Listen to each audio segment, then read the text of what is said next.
Good morning, good afternoon, good evening, wherever you are watching in the world. Sean Driver, the Red Horde with Brendan, and this one's bonkers, and so it's right on time. But rushed the prep a little bit because I struggled to get to sleep last night. I had so much going on with life, been chasing off a cold a little bit and a flu, whatever you want to call it, with the whole family was riddled. I got it the least of everybody else in the house, but that just meant I was on my feet more because 3 days plus we had window renovations, and so I don't have any blinds over here. So as the sun comes up, I'm going to feel like Dracula.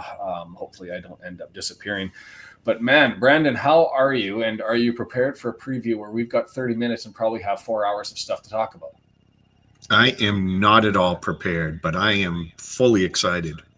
Not in that way. I just mean want to watch this game. I love the enthusiasm. I'll tell you, a reminder for everybody, and I'll get that out there early. If you are subject to motion sickness, grab yourself some medication. Take it early with your coffee or whatever you need in the morning, because the Crawley Broadfield Stadium up there, I just remember last year at about the 70th minute actually feeling physically ill because of the motion sickness. This is going to be a fun one for that and that alone. What do we jump into first? The lineup? Do we talk about the new guys? Do we talk about what? I think you got to do the lineup right away, and that'll dovetail into a couple of the people in the lineup. All right, let's jump into the lineup. The graphic goes above there, and wow. Starting in goal, do we just go through one at a time and stop for every like? Yeah, let's do that. Mark Howard in instead of Okonkwo. Okonkwo's on the bench. Do I start with you with your thoughts, and then you can come back? Sure.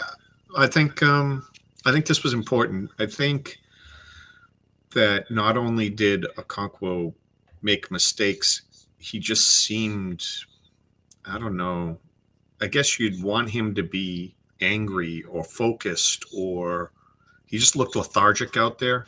And I think this was you're no different than anybody else. You got to be on your game. Otherwise, I'll put someone else in, and I think he's trying to send a message, and I think it's good. So that's what I think. It's a standard coaching tactic, and if you're going to do it, I guess, against Crawley with the rest of the season to stand before you and an ability to say this lineup's going to be able to overcome a team that's further down on the table, sure. But Chomp is a worthy soldier for Wrexham and has been for years now. He will stay in lore for his TSV, whatever it is, the Sevens tournament where he was on fire. He's a capable goalkeeper who stops things, but you're getting a 10 to 15% drop in save percentage when they're on. And yes, I get it. He's got an immaculate record. He's won a lot of games.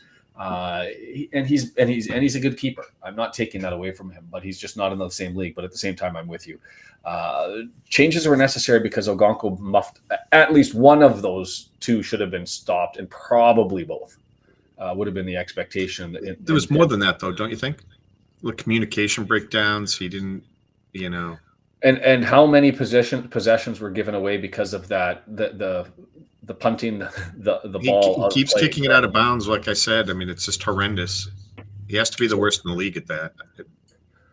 So that's one of the big changes. But let's go through them. Lewis Brunt is back. Yay! Let's just carry on with that because that means COC slides out. Cleworth on the right hand side. I did hear somebody suggest that we were going to see changes positionally between Cleworth and Barnett. So I don't know if we'll see them in the regular position. Something to keep an eye on, because somebody who's more in the know than me suggested that maybe there might be a shuffle amongst those three on the back line. We'll see. The way that it's lined up, usually with the graphics, that would mean Cleworth in the middle and EOC on the right. We'll watch that. I don't know if that's what that means. Let's not speculate. We can come back and talk about that in a half, because there's lots to talk about on this one. Barnett on the right-hand side, that's not to be surprised. And in the back line, I thought Matty James had his first shocker in a Wrexham jersey, Wrexham kit last week. He was pulled early, and unlike the Okonkwo treatment, he gets to stay and at the expense of, say, Elliot Lee. Do you have thoughts on that? Yeah, so this is where I thought James may sit but I thought Longman would come in. I agree with the Lee sitting, which may surprise you. I think Dobson works his butt off, and you can't be taking Rathbone out. I mean, his motor's ridiculous, right? And I think you're better off when Dobson's in the middle as opposed to the back because he's more active, right? And all that activity can pan out into turnovers and all sorts of other stuff. So I understand why you'd want Matty James back there. I just thought Longman might slot in the middle because if he's not going to be a midfielder and we just went and got new strikers, where's he going to go? He's going to go take Barnett's spot. I mean, why did you go get someone to take Barnett's spot? The only guy on the team that you think could slide up into championship immediately and do something. So that didn't make any sense to me. And your captain, I mean, I could see him taking some of McClean's time, definitely, but there's also stuff that McClean brings to the table, his toughness, his defense, and all of that. So yeah, I thought maybe Longman would go to the midfield somewhere and Matty James wouldn't be on the pitch. But I'm glad, like I said, that Lee is not out there because I think this Matty James, Dobson, Rathbone is a better combo. I don't know if the pictures are showing up. I'll come back to your thoughts there and summarize those. But Dale J was just one good afternoon for him. Interesting lineup, fresh blood. A guesstimation, 6-1 with two new guys, 3 each. You're probably being optimistic there. Going through the statistics with the goalkeeper, the away goals, their penchants for scoring, the fact that this referee doesn't have a lot of goals for in his games, 1.77. You're probably looking at a low scoring one, probably. So we'll see where that's at. Going back to your thoughts, I think Matty James needed to have a break, and I think he could have taken one if they wanted to. I'm all for not shifting it up. For me, you're away. I like Dobson in the back when you're with a high possession team, not for the passing, but for the breakdown and the reads and causing the havoc and further back, right? And so to me, I'd be okay with Dobson for this game in particular and an away match to be in the back. So it didn't happen, but I would have been fine with it. I don't know if it would have been my preference. Probably what I expected. So maybe a little bit off on my guesstimations anyways. I thought James was going to have the day off and Lee was going to stay in. It doesn't work out that way. On Longman, he's in earn it territory, unlike Smith and Rodriguez, obviously, but at the $500,000 with the 24 years of age marker, with the limited run that he had, where let's be honest, pace for days, has some passing ability and some cutbacks, but his crossing, his matchup to the style of play, and on that right hand side, it just didn't look right while he was on there. So I think he's got some time to grow into his spot. He's got the ability to play championship, right?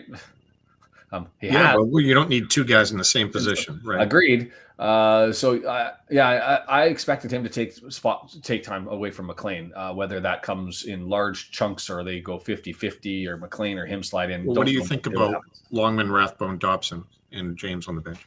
I need to see more of Longman, to be completely fair. I haven't seen him enough as a mid. I expected him to be on the wing, and one of the reasons you got him is because he's a ball busting wingback who's kind of like McClean, going up and down and work rate. Look, the new guys that we signed, and this is what would surprise me from doing the research on Rodriguez and Smith. Smith, pacey, young, 4th overall goal scorer, and we'll get into that. But Rodriguez, defensively, that's his biggest asset, is what he provides to you defensively. When you talk to everybody who talks about what it is, it's work rate, in that he comes back and he works his butt off. And so you've got somebody who's not a Premier League scoring prima donna at all. You've got a hardworking, blue collar type, will get her done.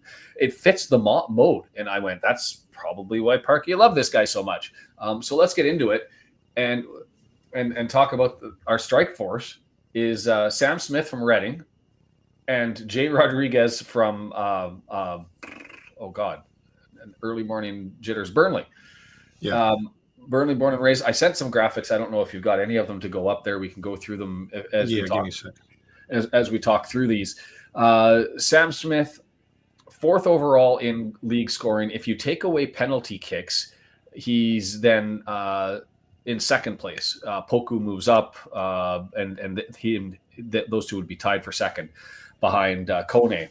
But it'd be ahead of Stansfield and Louis Barry, who's obviously going to slide down. We have an opportunity to have a goal-scoring leader in our lineup by going and getting Sam Smith. And as much as we're going to talk about Jay Rodriguez and what it means for the club, what it means for the intention, what it means for the history, get a guy with Prem experience. Yes, he's 36, and yes, twilight career, and yes, swan song season or two. It's Sam Smith's not to be glossed over on this one at $500,000. I think that was a proper bit of business. 26 years of age, and this is the type of guy that I wanted. Did I want maybe a little bit better on the output side? Sure, I'm a little bit greedy, but at the same time, how can I sit there and look at a guy who's League One? He hasn't been up above it, but he's proven his ability up to this level, getting minute after minute after minute already. And so I don't want to gloss over him. Crawley's third last of the table. This is a must-win. It is a must-win. And hey, W&G, a pleasure to have you always. W&G providing the goals and the updates in the chat as we go through things. And then I'll give my thoughts on Jay Rodriguez. I don't know which graphic you've got pulled up, if any of them. I had Sam Smith up. I'll change to Rodriguez. So let's just let me have a look at it so I can remind myself of exactly what's there. I'll go back to Sam Smith. And so 26, born in Manchester, grew up a fan of Manchester United. He's got 54 goals over the last 4 seasons. He's the 4th leading scorer in League One. I went through those details. And interestingly enough, he's played a lot in this region. Obviously, Man United guy, and from Manchester, he's his career up in the northeast of England and now Wales. He's had times with the Solips, 2 games in 2019, and then with Tranmere the following year. I didn't put the year in there, while he was out on loan. So he's bounced around. He was also, when Mullin left for Wrexham, he was the replacement at Cambridge United. Now that was a year where Mullin helped Cambridge achieve promotion to League One, then left them to go down to the National League and start the run with Wrexham. It was Sam Toby Smith, number 28, who slid in and filled that position. 15 goals in League One, where the year prior it was 42. Somebody can fact check me on that, but I think that's right off the top of my head. 42 for Paul Mullin the year before. And he's a left footer as well. Pacey. Something to see. And you watch the highlights of these guys and tell me you're not salivating, and I'll call you a liar, because it was nutty. The other one, Rodriguez. The other Jay Rodriguez. Where is? By the way, I just wanted to say, you were saying that Longman is the guy that is similar to McClean in his maybe instigation, his toughness, his winding up the crowd. That's what I've heard people say about Sam Smith, that he's going to be competing with Mullin to wind guys up, that if he scores, he's going to be asking the crowd, what's what. Cupping his ears, even if they were silent the whole game, that sort of, yeah. There's a whole lot of housery on this team, and we've added to it, and I'm with you, or at least that's what the reports are. So get in. It just makes it more fun. Jay Enrique Rodriguez, born and raised in Burnley, boyhood fan of Burnley, academy at Burnley, played, God, was it, somebody said how many games, was it 300 games plus, or it was 300 games back in November, so 300 games plus with Burnley, 18 seasons of men's football. He's had 46 goals in the Prem, 66 goals in the Championship, 312 hours plus combined. And when you watch this guy, he's a weapon, right foot and header. Right foot, header. Right foot, header. You go through his transfer market statistics and you just scroll down where you can see how they all scored, and that's what you see, or not reported. But it's like 1 in every 20 goals will be with the opposite foot or some other play. He's dynamic. He can thump the hell out of the ball. You watch his highlights, and there's the stuff that he does. You know how we were talking before, and I'm sure he'll have some misses, and he throws them all over. But Brendan was talking in the last game, how are you a professional footballer when you end up putting your foot through the ball and it skies up 20 yards over? He hammers the crap out of the ball, and you just walk, like the bend on that thing. It's magic. They were saying the Sam Smith hit on target, his accuracy and putting balls on target is considerably higher than Mullin and Lee and Palmer, and that if you get him the ball, you can count on goals. Yeah, is basically what they were saying. And Lake Laco was saying my thoughts. Yes, I would have preferred to have gotten somebody younger, sure. But the thing about striker positions is they garner so much cash. And so to me, this was a prudent bit of business because you've now got two young guys that you're able to get up. I haven't given up on Mo Fall. I think he's got something in him. I said the same thing about Marriott, and people thought I was crazy at the start of the year. I actually predicted him to be the leading scorer. And to score more than Mullin at the start of the year. I'm going to be right on one hand, on the other, because of injury, probably not. But Mo Fall, I said this right when he signed, he's going to be the type of signing that in 2 years we're going to wonder how we got him. So we've done somebody for the future, somebody who's younger for the now, and we've got the best pedigree to, as far as resume goes, to ever wear a Wrexham jersey, like the wear Wrexham kit. I think that's where it has to be. Mullin has a shin injury and is getting a scan soon. Is that true? A shin injury? Are you being facetious in the sense that it's not just a sore rump? Look, I love Paul Mullin. We're going to be losing somebody, whether that's Palmer, and there's been speculation. I think that's the route it's going to go. We've heard Mullin. There's some speculation there. Somebody's got to go. That's the nightmare. I don't even want to really talk about that component in the 14 minutes we have left. So let's go back and say, Brendan, on Rodriguez and Smith. But beyond that, what have you heard? What are you excited about? Yeah, I mean, again, accuracy, toughness, Rodriguez, Fletcher-like quality. That both are kind of mid-sized in comparison to, like, not 6'3", 6'4", and not 5'10", but they're both somewhere in the middle and both flexible. They're not necessarily classic Palmer style or Mullin style, somewhere in between. So all the same stuff we talked about. I'm just excited to get the ball to people who can finish, and maybe you don't score every goal, but the fact that you'd put it on net relatively and give it a chance, as opposed to what we've been seeing. So quite excited. I'm with you, Shariah. I kind of joked of or asked whether she was being facetious. She's not. It's on the Wrexham X page, and this is the joy of the Red Horde community coming through with the details when I don't have them. Just waking up and struggling to get all caught up. I'm going to take the opportunity now. Three things. Like button is down below. Please smash that. Take the time right now and go down, hit that like button. Do me that favor to let the algorithm gods know that we're here. If you are over on Twitch and watching us, are over on X, jump over onto YouTube. We'll have the whole chat. You can take part on there. YouTube.com /@TheRedHorde. If you have the opportunity, please go over to TikTok. TikTok.com /@TheRedHorde. Give us a follow there. Want to get it up to 1,000 subscribers so we're able to stream over there live and get that one out there. And always, as a thought and appreciation to our sponsor who has made this ad free all season long, so you don't get any pop-ups as we go through this. Ultimate Promotions, ultipromo.com, ultimatepromotions.biz. If you're looking for pins for your sport trading, for your work, for your nonprofit, 48 years of service, some large customers, one Red Horde at least person has reached out for them. If you are a nonprofit society, they also have discounts. If you're looking for medals, they're looking to get into more of those. So reach out, free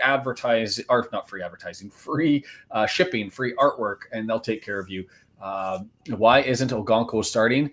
Because he had a crapper and the coach has to rattle him. You see this in hockey all the time, where you take the young guy from the ground by the scruff of the neck, and then you bench him.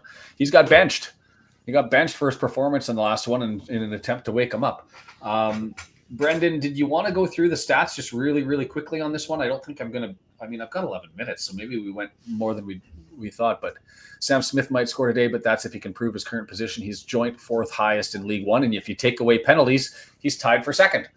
And with Barry falling out, Kone's going to stay. That was a shocker. Did you see that? It was $2 million. I think they turned down for Kone. 3 or 4, wasn't it? 3 or 4, whatever that was. That's maddening. So they just decided last minute to go and pull the cord and go somewhere else. So that'll be interesting to see what happens with Wickham, because they've lost a couple of other players to movements earlier on. So a bit of a weaker squad, but not completely neutered. So I guess that's where we're at. Howard's good, and I agree with you there. I just I'm going to bring John from Boston back by talking ill of Howard. That's going to be my voodoo for the day. We'll bring him back as Mark is online and loud and in charge.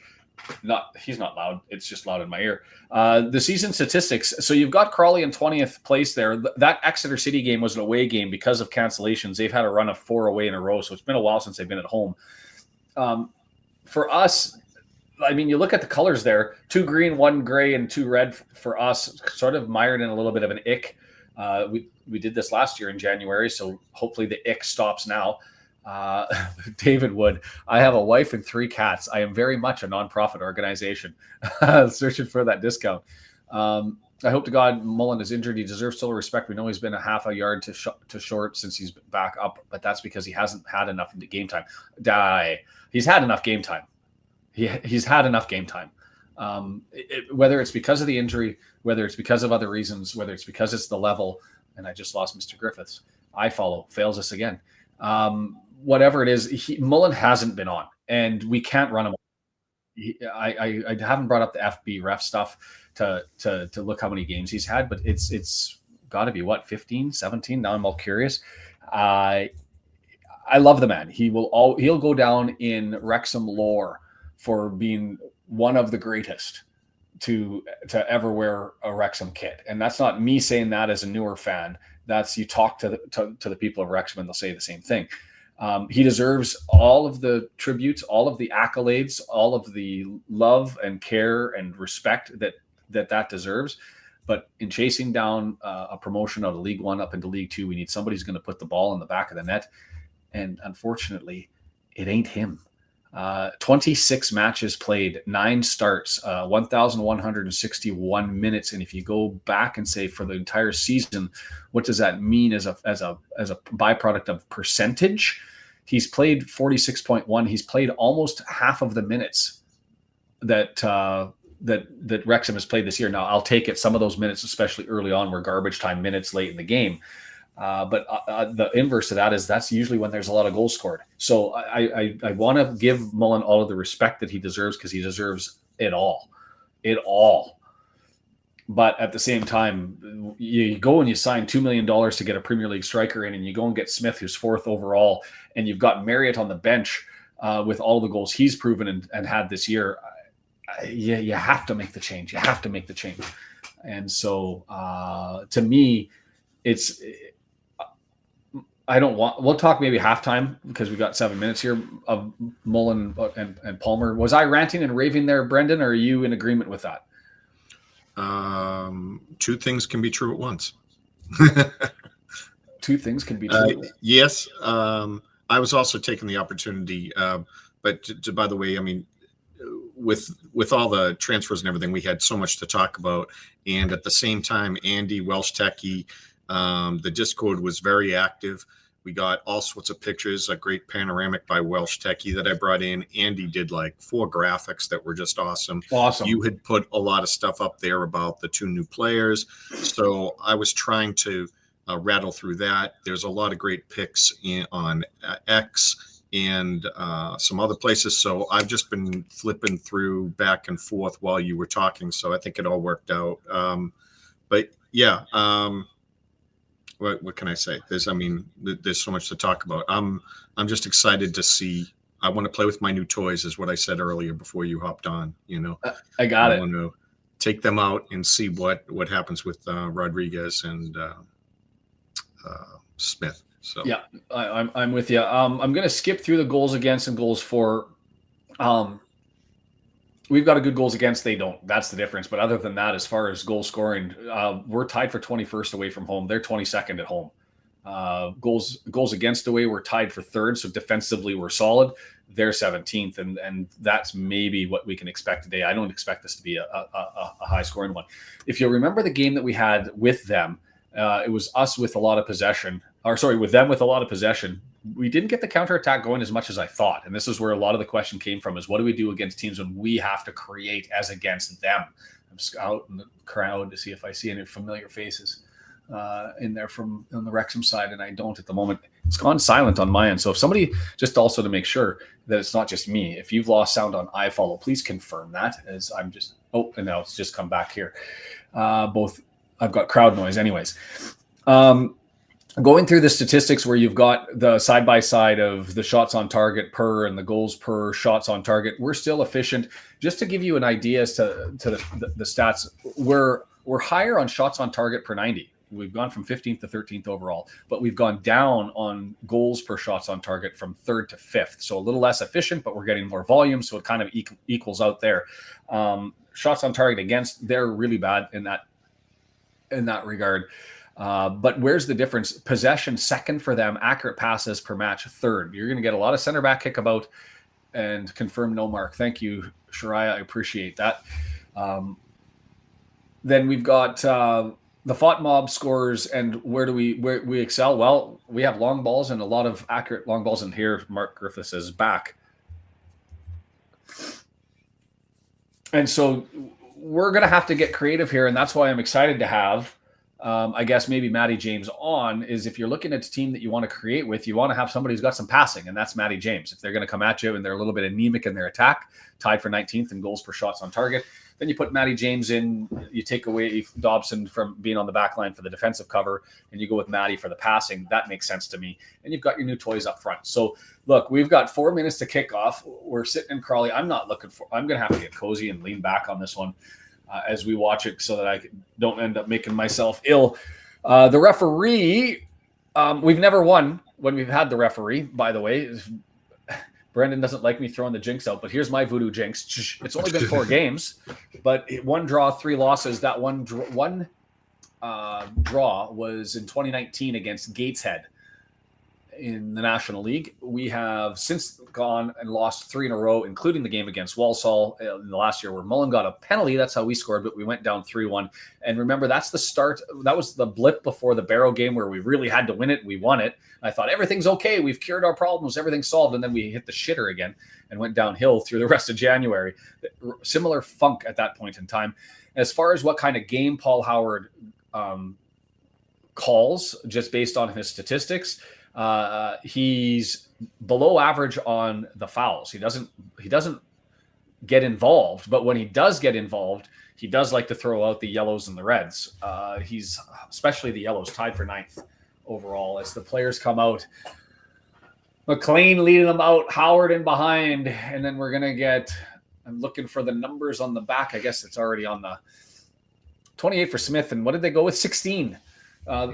Interesting tidbit is 16, the first time in his senior men's career that Rodriguez has worn a number other than 9 or 19. He's got to go with the inverted 9 and get 6. Vinyl Horror, what's cracking? How are you? Fire in the belly. Oh, it's going to be a glorious day, right? Right? It is. Has to be. I'm excited for this one. I've got to curb my enthusiasm a little bit because, let's be honest, our strike force have never played with everybody else that's there. So I will allow for it to be sloppy. Predictions? Like you said, we could be a little slow early, or we could be just pumped up and flying around and something could happen. I don't know. Maybe 1-0 in the first and then a couple more in the second. So 3-0, 3-1, something like that. I'm going 2-1.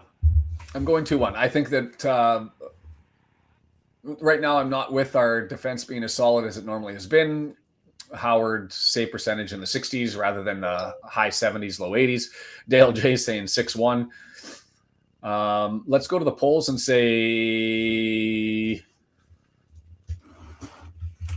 who are you most excited to see? And let's go with Smith. Let's go with Rodriguez. Did I spell that right? I hope so. Let's go with Howard. And who else is the other one? Let's go with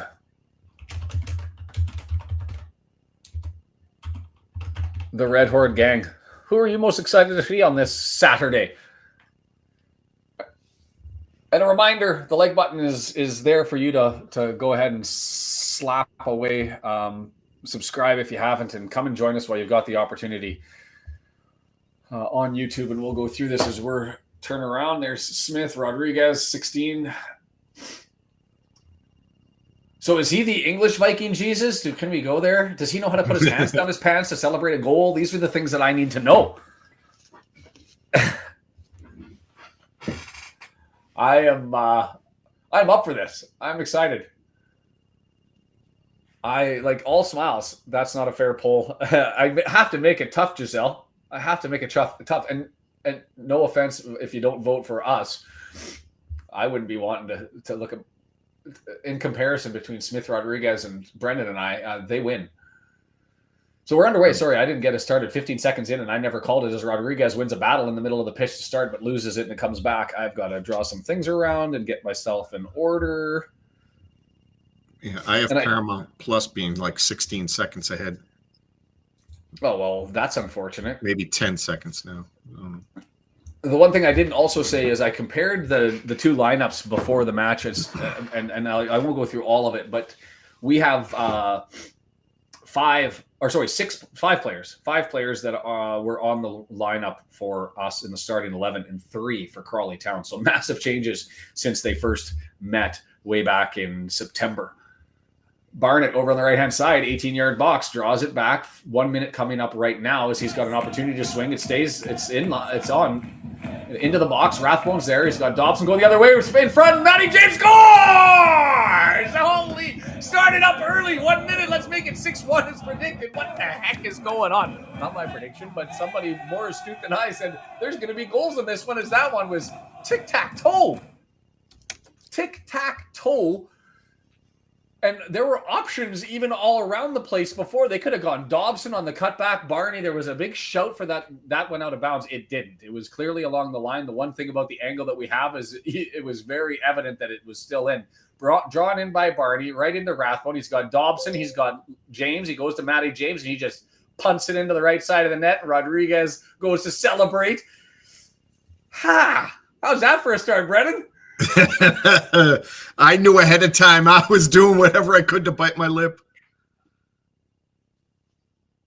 I didn't even see the chat, so I don't know if there were spoilers. Usually I say the no spoilers out there. Holy, get in. Dale might get that 6-1. He might. And if he does, we're going to mock him. I'm going to look up in hindsight and say, what would a 6-1 prediction have got you if you would have predicted that on a scoreline prop bet? Because I'm pretty sure that would have got you a pretty penny if you'd make it 6-1. Oh, man. Speak it into existence now. I hope, Dale, you've got that as a prop bet. Make it now. Throw in a couple of quid. We're up 1-0. There's going to be people checking in wondering what the heck just happened. Abraham into the penalty area, opportunity to head it down, but it's going to be clear, and Barney has to go back and collect it. So a little bit delayed, but he's long ball forward, and Sam Smith runs onto it. These guys have been playing together forever. Look, this is Look, the ball. What's going on? Over to Rodriguez. Oh, big save by the keeper. What's happening? What is going on? What? We are the Harlem Globetrotters all of a sudden. If this will never be kept up, so embrace it as you can. Because holy, there's a lot going on. Dobson with it. Over to Cleworth, who is playing in the right back position, by the way. And so punted into the air. It's there for everybody to collect. It goes back, and Crawley's just looking to clear, and they are under siege. Under siege. Look at that. Is that Brunt? Holy crap. Wrexham are on track to score 75 goals today. Kid with the tidbit there. Brunt steps up, knocks it down. Oh. Barney now, right-hand side. I heard an ugh from Brendan, so that makes me wonder what the heck's going on. Oh, Smith with the shoulder, and there's the exclamation mark flop that's going to show up in the chat. I scroll down, and sure enough, it's there. We are a predictable lot here at the Red Horde. No, not me.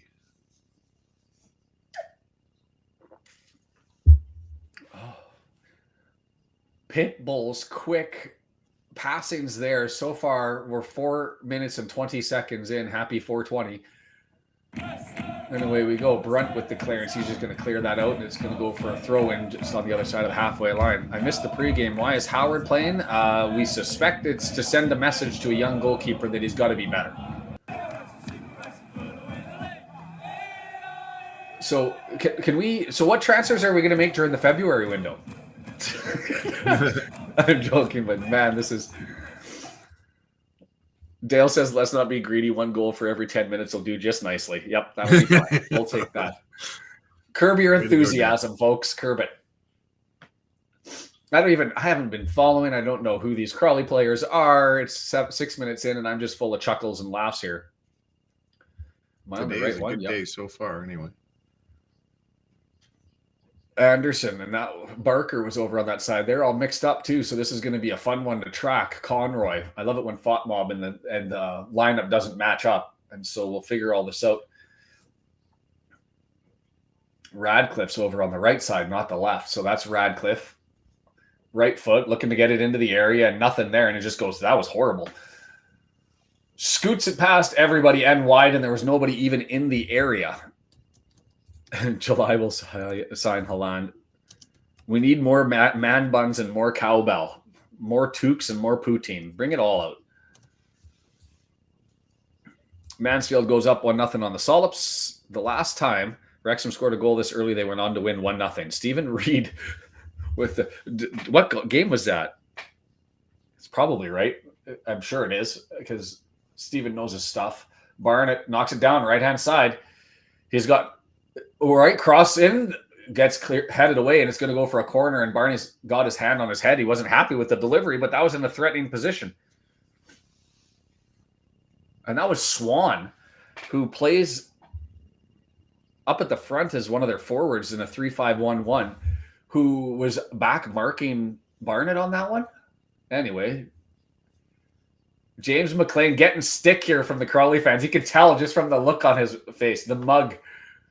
The disbelief is he's having a chuckle over here, throws his hand up. He's having a smile. Left-footed in-swinger from the right-hand side. Here it comes. The delivery going to go far post. Dangerous. Kept in.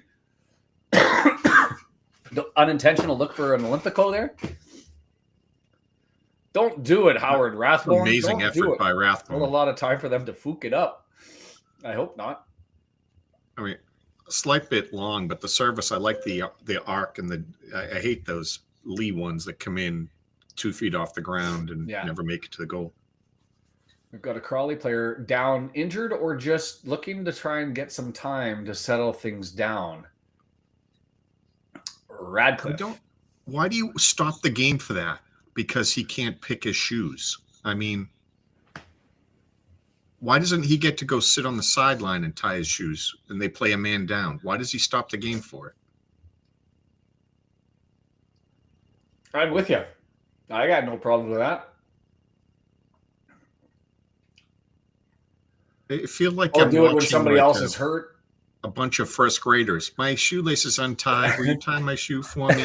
Stop the game, everybody. No nonsense, Brendan over here. Love it.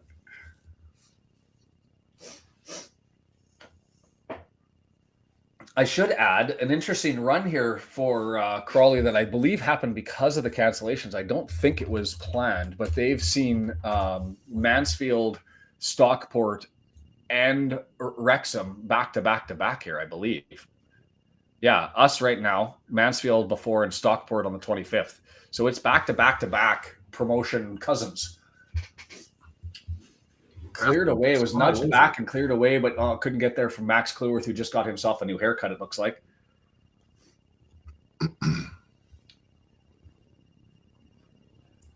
Barker throws it in. Conroy with it. Crawley Town, right-hand side. That's Radcliffe over on the right, not the left. And it's drawn in 30 yards out. Crawley Town pulls it over. Anderson there swings it over the left-hand side. Swan in 18-yard box. No, going to pull it back to Barker. He's going to sweep it far post. Headed away. Well done defensively. Lewis Brunt. Smith holds it. Tries to get it to Rodriguez over his head, but a little bit too far. and it's controlled by Crawley. And this is sort of what I expect. If this game settled in, and this is what I was expecting from the start, was Crawley with possession, and us looking to punch back, and here we go. Dobson nicks it, can't get it. Matty James trying to settle it down. Too heavy? Nope. Good pass out to Barnett, who takes it down, and we're looking to calm and settle it down in possession, and we do so through Matty James in the back. Whew! How fun is it today? They have a team of Ralph Wiggums.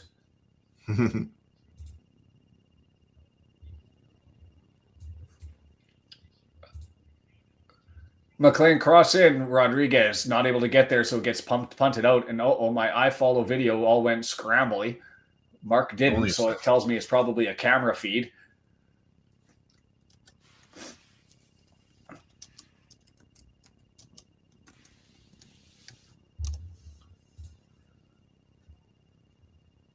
Due to the Howard Rathbone remark, I'm going to spend the time in the bathroom.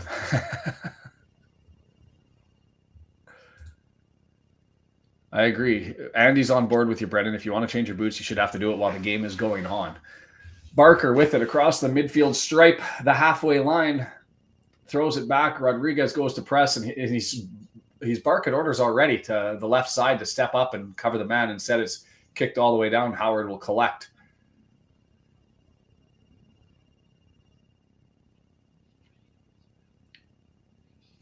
Matty James to Brunt, back to Howard. Left footer delivers it too far, too heavy. Rodriguez tries to get involved, can't do it, and so Anderson collects. Anderson with a little pass back, collects it. And there's Rodriguez coming back defensively. Over to the left-hand side. Barker swings right. Conroy all the way over to Radcliffe, right-hand side. Crawley searching, possession, and this is sort of what we saw in the first game.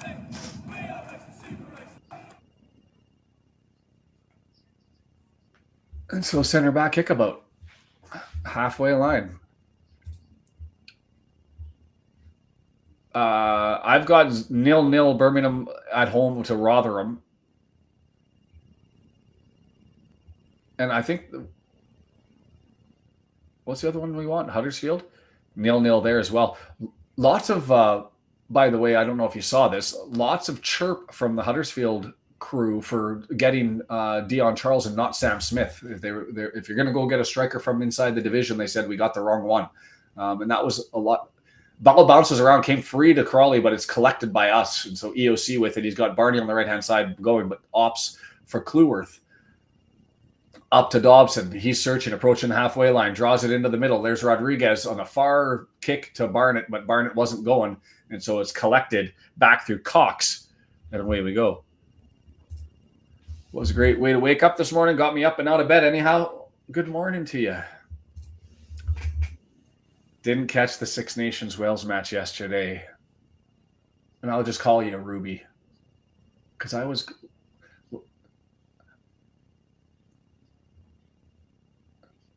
But nice to see you.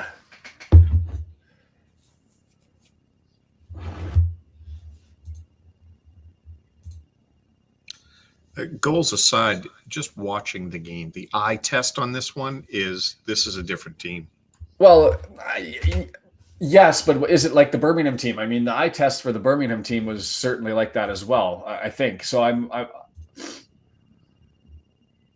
But look at how active the midfield is. Look at how many passes we're making, and it just looks like a prettier game. Yeah, no, I don't disagree with you. I just I'm reserving my judgment, and I don't know, Ruby. I don't know why with you and nobody else, but I've always felt like you've kept your name back a little bit, and so I don't put it out there as much. And so, but if you're happy or you care, it doesn't matter. But some people like to share that, and I don't know why I have it in my head that you prefer to keep yours reserved. True or not, let me know, and then I can just call you by your name.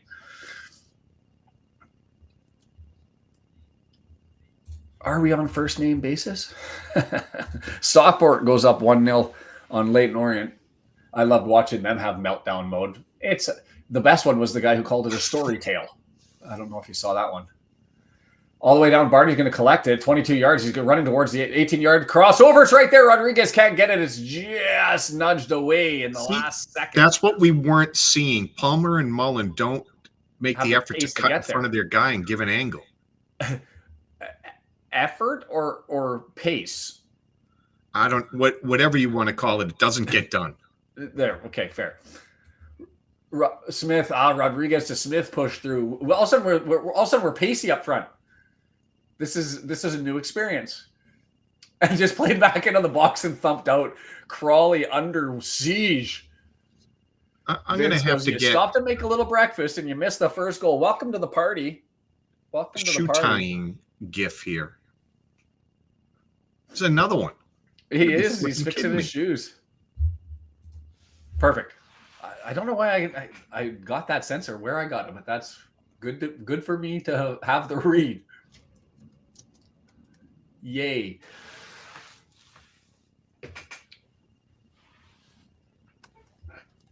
Just missed Rodriguez, and his eyes go skyward on that one. So we'll have a water break because people are tying their shoes. And EOC, look at those boots. Cleats. Boots.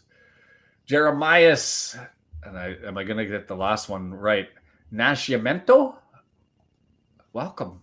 If you're over, take this opportunity while everything's quiet. If you're over on Twitch or you're on X, jump over to YouTube where everybody else is chatting and having a good time and we're sharing everything. YouTube.com/@the-Red-Horde. And if you're here and you're in the background and you're just watching, join us. We're here for the watch alongs all the way through.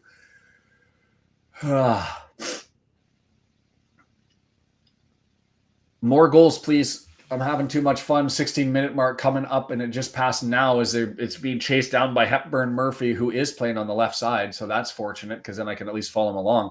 And Swan's going to get the throw in there. It's 9 yards away from the goal line. So are they looking for a center back to come in for the bomb? Barker, take your time, sir. They have slowed this game down, and I think it's just because they are under siege.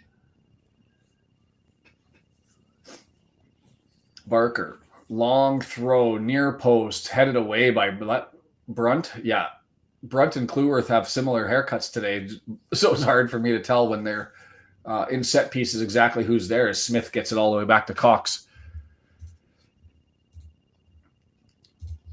Antoine says, good morning, everyone. Been MIA due to gigs, but welcome back. But nice to be back with you all. Excited to see what Jay and Sam bring to the table. So far, it's pace, it's hunger, and just getting on the ball. Kamara with it. He's probably their best player from the games that I've recalled before in any event. We'll see. Barker, left-hand side, gets it up to Swan.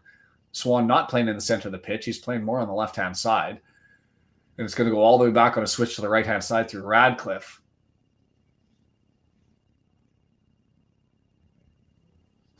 Ibrahim in the middle.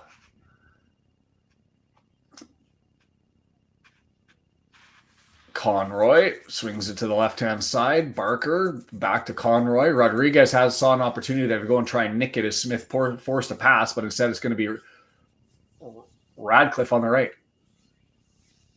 Forster, 18-yard box, draws it back. It's right footer, far post, headed. Just missed away and missed the net. Did Swan a dangerous opportunity there on the cross into the box, and Cleworth didn't really get a good read on and kind of got twisted up. It looked like Swan found it, but I'm interested to see Cleworth's body position here on the right-footed entrance to the far post.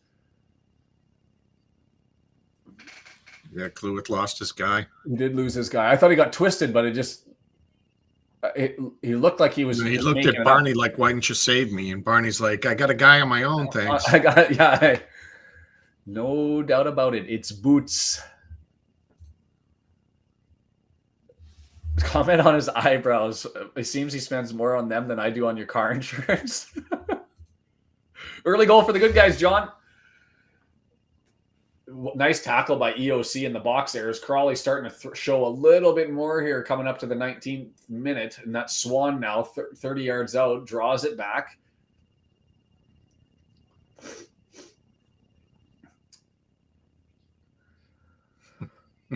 Radcliffe. Somebody chuckled? Sorry, that's me. I'm reading Stephen Reed talking about saving a copy of the game to show his kids how to tie shoes. Ball bounces around a little bit, tries to come forward to find Smith, but instead it goes loose, and it's going to be Kamara on the right-hand side. Forster, right-hand side, cross, bangs into McClean, and it's going to be a throw in near the corner flag, 2 yards out. Are we going to get Barker with the slow walk from his left back position? Because we'll be here for a while. Everybody grab your coffee, fill it up. Well, how nice of him to jog over for this one.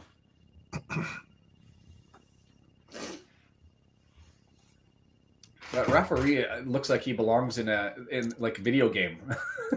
I don't know why.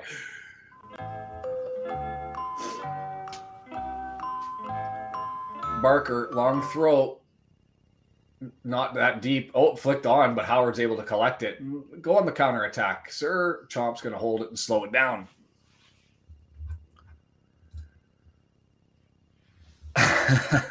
Howard Rathbone, who I didn't ask any relation, says, can we please have another goal so I can go to bed and possibly sleep? It's 11:20 p.m. here. Dave Foster, you beautiful soul. $4 US thrown into the kitty. Much appreciated, and it's forwarded on there by Crawley.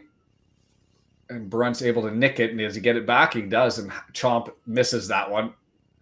And it's going to be picked up for a throw in. Forster looking to play it quick, and the referee says no, the ball came back into play.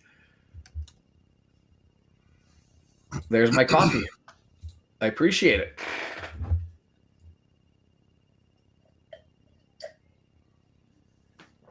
The camera. Is it different?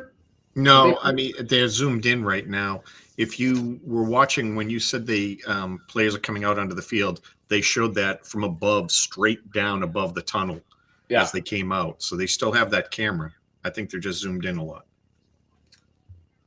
Corner here, and the striker, John Jules, taking their corners. Interesting. Going to be a left-footed in-swinger from the right-hand side. Steven, don't do it. You're not going to be allowed to. I'm going to ban you from chatting if this goes in. You're lucky.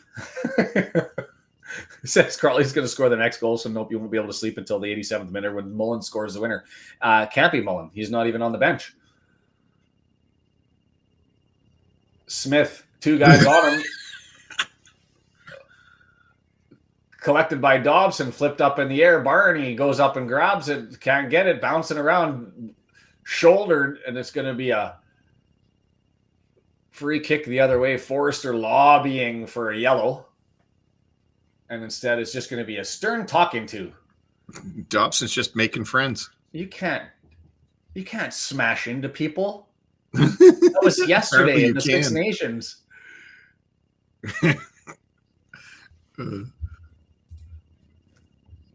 Dobson with the check off the boards. That was more off like the top turnbuckle, wasn't it?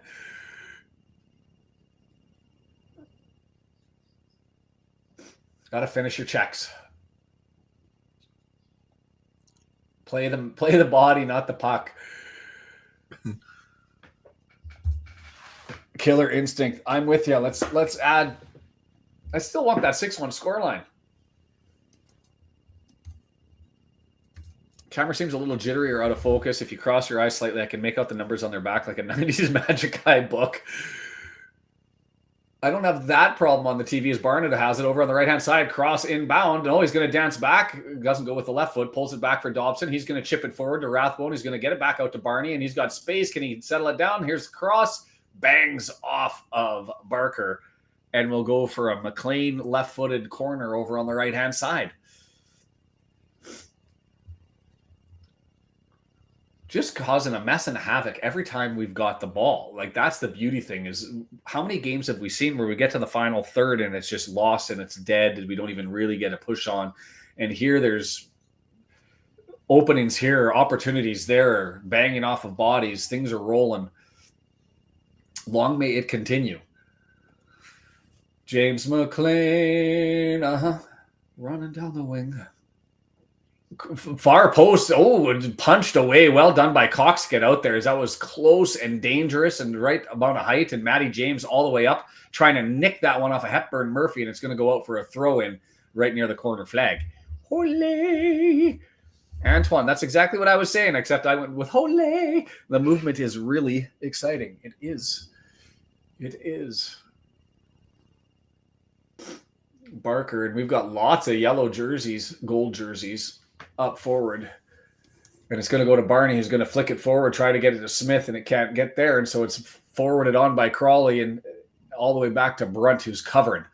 Brunt, McClean, left-hand side, just outside of the halfway line, and he's going to push it forward up to Rathbone, who's going to collect it and try and maintain possession right along the line. And it swung into Dobson, back to EOC, and the full switch is on to Cleworth. 80% Mullin, 30% Palmer. I don't know my math very good, but I know that that's not going to math.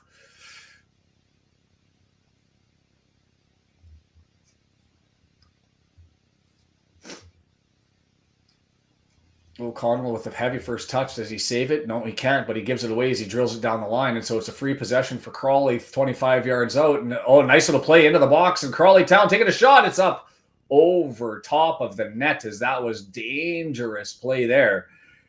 And finally on the foot of John Jules, just inside the box on the right-hand side, as it was Kamara to Forrest. And then it played forward to John Jules, and right footer up over top. Well, and you see they still get their opportunities, right?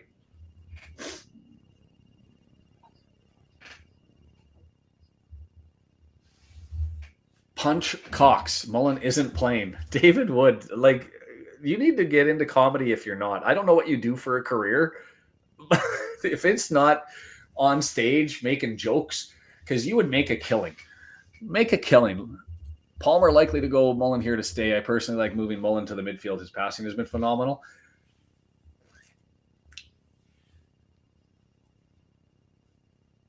I don't know. Want to fast forward some Dobson highlights right now. Let me just see if I can hit the live button and see if it bumps me forward. Nope. Oh. And now that I've done that, now I got to check, did I slow myself down? 26:38, 26:40 for me. I don't know if that sped me up or slowed me down. A dangerous back pass, and Howard's going to put that forward through the middle of the pitch, flicked on by Dobson. Rodriguez back to Dobson. He gets grabbed and held, and that's got to be a free kick. Yeah, damn rights.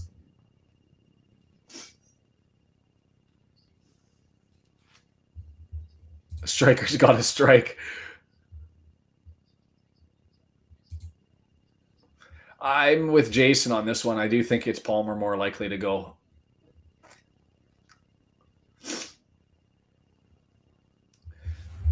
When you talk ceilings, and I've said this numerous times, Palmer is at his ceiling, and his ceiling is capable. Where Mullin, I think his ceiling is still, I think he's got more there. And so if you're moving one of the two, just because of ceiling alone, you make that change.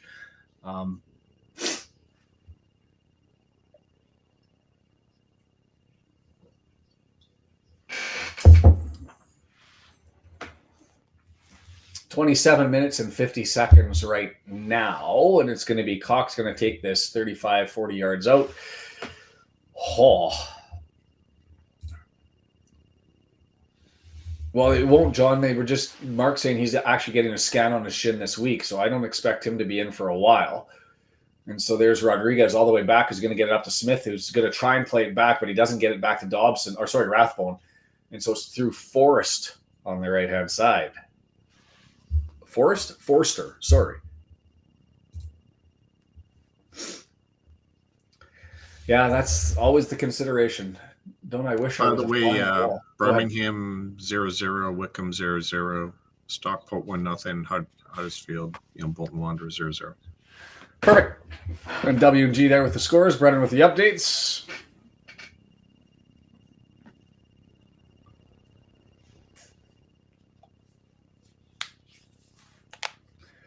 Crawley possession, sort of what we expected. Nice to have that goal in the back pocket early because this is sort of them niggling around, but no, all the way through. Swan with it, gets over to the right-hand side. Forster stepping across the line, draws it on back, jig-jag, left-footed. Nice save by Howard, and he keeps it in. That was... I hope somebody took a picture of that one because as far as artistic saves go, that was probably top level for him. Full stretch, diving over to the right-hand side. Frame it. Put it on the wall. It was... Look at that stop. I think it was going to go wide anyways, but it doesn't matter. Frame it. Put it above the fireplace.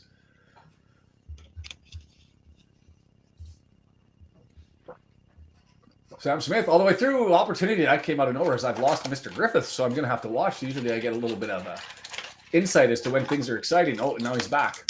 I follow wouldn't be I follow without it being I follow. Did you miss that? I missed it. Plucked the ball out of the air. I was looking down. I needed my nicotine thing. What did I miss? It was a hell of a pass. He was getting bodied really hard, got on his left foot as he was going down, and he still put a hell of a shot on. The keeper had to make a decent save. Good thing he came out, got it on the tip of his hands. 2 shots on target, 3 shots. Accurate passes their way ahead, but that's with the possession. 59%, 41%. That's pretty much bang on to where they were in the last one. 58%, 42% possession in the first game. Here's the replay. Oh, nice. Draw that down and right to his boot. Smith. Rathbone Hasselaine gets it all the way back, knocked down and around, loose ball. Matty James trying to control it in a lumberjack around 4 big red trees, not able to chop it down, but we eke it out anyway. Rathbone, miss hit, but he gets it back enough to EOC, and it's over to Brunt on the left-hand side. Oh, okay. We are fickle supporters. We are. Paramount Plus is better. I don't have an option. Rodriguez grabs it, gets over to Barney on the right-hand side, crosses over, far post. Nobody there. Cleared up in the air, but not really clear. Smith is looking for it, can't get to it. And it's knocked away by Kamara and Rathbone. Or sorry, I keep getting Rathbone and Dobson mixed up today, and I don't know why. That was Rathbone. And it goes to EOC, and he's going to collect. Northampton goes up 1-0 on Huddersfield. Huzzah! Good stuff. And did I miss Jeremiah throwing in? And I can't help you with that one, but welcome anyways. Vamos, I know, and I will take that. Here we go.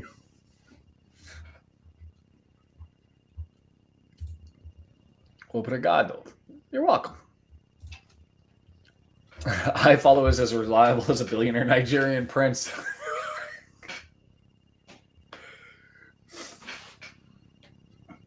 Oh, Smith getting penalized for backing in. He's took a headshot, and we got one complaining about the chest, and Smith holding the back of his head. And we're going to need to bang in another before halftime. I'm all for the banging.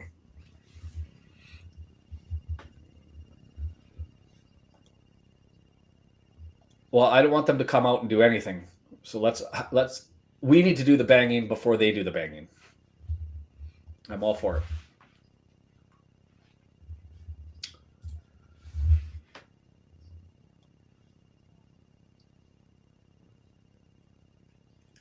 Are we okay? There's another guy on the sideline tying his shoes. Look at it. This instructional video brought to you by Crawley Town Football Club.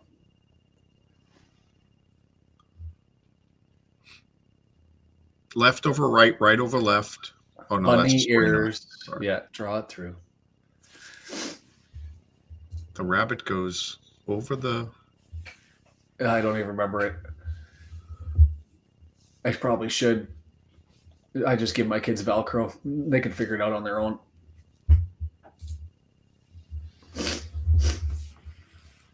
I'm in such a good mood. I'm not even critical, Gale. That's the problem. Double knots. Wickham up 1-0 on Cambridge.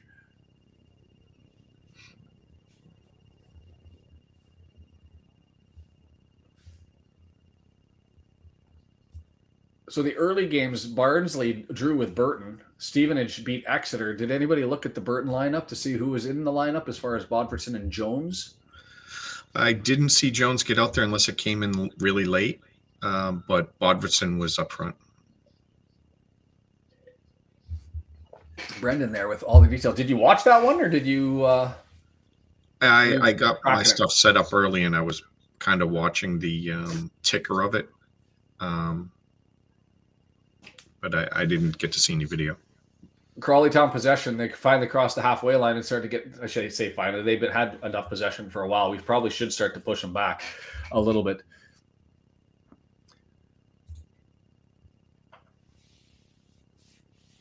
Onuldo fighting. Hangsang fighting.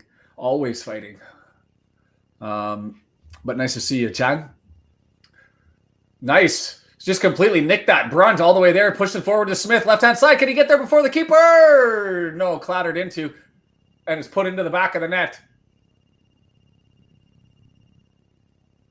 You can't. If anybody, that's on the keeper. That's why Smith went over the top. I mean, he has every right to go for the ball on that one.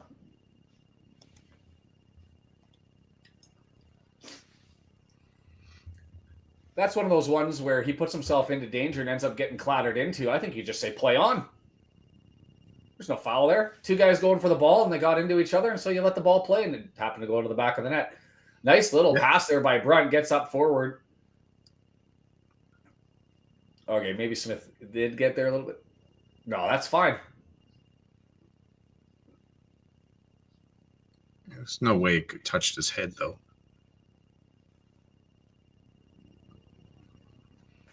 He's fine. Everybody knew what they were doing there. Smith knew he was going for the ball. Cox knew he was outstretching for it. Okay, so Robert Sunman Jones came out around the 70th minute. Good for him. Getting some minutes, I'm sure that'll be good. And Fleur's got the Wrexham phone number, it looks like. The pipeline, the hotline. We're looking to move players. Where can they go? Call up Fleur. Ask her if she wants somebody.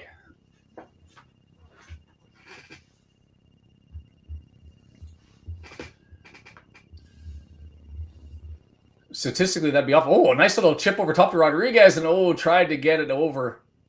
So Rathbone. Just look at that. There's 4 guys pretty much in the box there and 2 just outside that. Like the whole team's rushing forward now. Everyone's active. But this cheeky little pass, like there's nothing there. That right footer over, and then Rathbone had to go right to left foot. Rathbone with the service from the left-hand side, a right-footed in-swinger. Donde está the second goal? Now. Right-footed in-swinger. Max Cleworth with the team-leading goal. Here it comes. Nope, it's not going to happen. It's out, cleared away. Hepburn Murphy gets pulled to the ground, and it's going to be an opportunity for everybody to get back into position.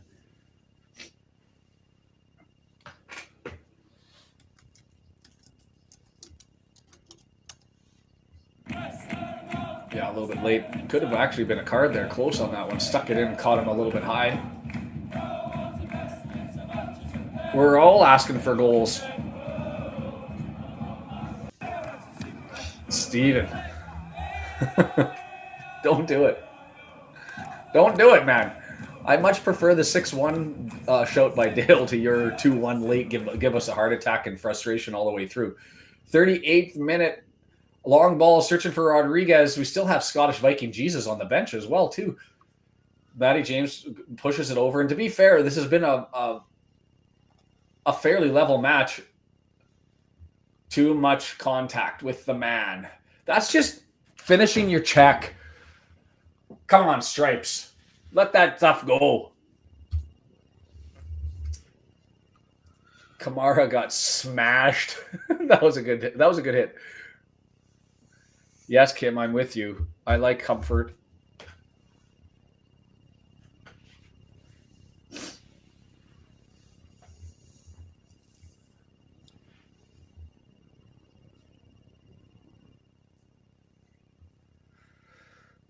Oh, it's the Wrexham way to elevate our blood pressure. And just as we're talking about it, I'm starting to get a little bit more nervy. But anyways, Cox gets us back underway too high, and it's too long, and it's collected by Howard right in the breadbasket.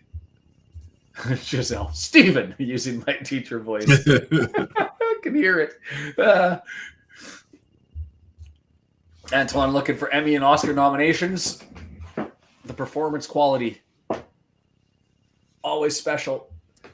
Rathbone goes up. Nick City's got McClean. We haven't seen anything come down that left-hand side through McClean over the entirety of the game. He has a tendency to hang back more on the defense, and Barnett a little further up. I mean, the field's a little tilted that way.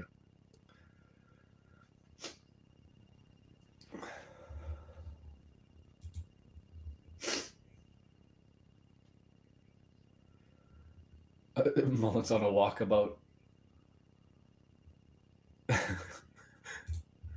Giselle, that Denise wasn't in teacher voice. That was an excited one, right? I'm just measuring in any event. This one's settling in. I'm getting Kamara over on the right-hand side. They're moving forward here. Got numbers up into the area. It's crossed off the back, and it has to be covered by Brunt, who's sitting there watching it, and it goes to the ground, gets kicked out. It's going to be a corner. And McClean not happy with the handling of that one. It was a little bit sloppy there. We need a coffee sponsor. I wonder who we could get for that, Dave. If only. Brunt, and that was Brunt and Matty James doing the Maupaw defenses. It came off of Brunt straight up in the air, and I got it, you got it, I got it, you got it, I got it, you got it. Nobody got it. And Kamara went in, banged it off, and they're going to get a right-footed outswinger from the left-hand side, played short, just into the area. Hepburn Murphy dancing with it outside the 18-yard box. Kamara loops it in, kicked up in the air by Dobson, not far out, and there's a right-footed shot. Blocked away. Well done by EOC to get his boot on that one. Come on. Let's not get lazy here. End of the first half and bring Stephen Reed's read into fruition. See what I did there? Vamos indeed, Jeremias. Vamos. Left-footed in-swinger right-hand side from their striker, John Jules. 20 minutes of added time due to the shoe tying. 4 minutes. That's my call. Oh, Howard. Skyhook grab attempt on that one to pull it down.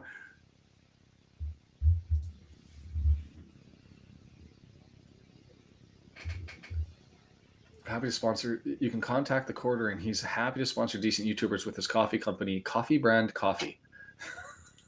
Really? Wow. Northampton 2-0 up on Huddersfield. Pushed forward, headed on, dangerous left-footed. Oh, opportunity there. Another opportunity there. And here comes Dobson with a sliding tackle to clear that one off. That was an opportunity and another block. That's been like 2 crucial blocks, one from EOC. And that last one, which I missed who got in front of it, is Barnett bumps it forward and it goes to Barker. Barker advances on. Crawley's putting on a little bit of pressure here. The momentum meter is going to be showing some red. That was John Jules just dances around Dobson, but we're going to get a throw in. 2 minutes left until we find out how much added time there. No pulling the shirt over the head thing is definitely a hockey thing. This has turned into a hockey match. It has. Couple good clean checks. Some cross-checking.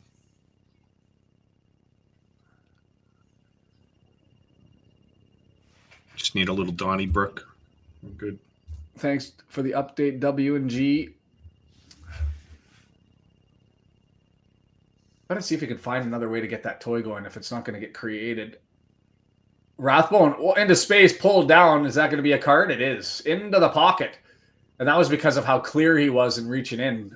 Yeah, the ball was a meter away. Yeah, and you reached in and pulled and bounded Kamara. Yeah, the right-footed sweep the leg. Yeah, it has to be a yellow. The ball was too far forward and too much open space, and he just desperation reached in and stabbed and swept his leg out. Cool. So Panuche Kamara. Isn't this should be James? I'm going to give it to Rathbone. Yeah, Rathbone with the right footer. He might just pass it over to James and then loop it in.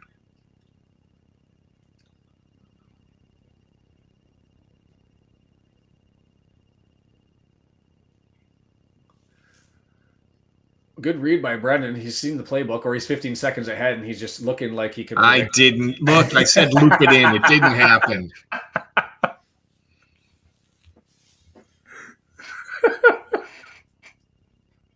It goes as a corner anyway, and McClean will be there, left-footed in swinger. The prognosticator, Brendan. Coffee, brand coffee. What are we doing today? Cleworth House Coffee. What's happening? Left-footed in swinger. Far post too heavy. Easily collected. Needs to come about a yard and a half away out further from where the delivery is. But everything else is dangerous. As that one's opportunity. Howard's coming out to collect and grabs that one in front of Hepburn Murphy, who was on a run. Rotherham goes up on Birmingham. W&G, you're doing yourself some good work today, sir. It's much appreciated. Please continue these efforts. I need coffee. I went blasted through this one way too soon.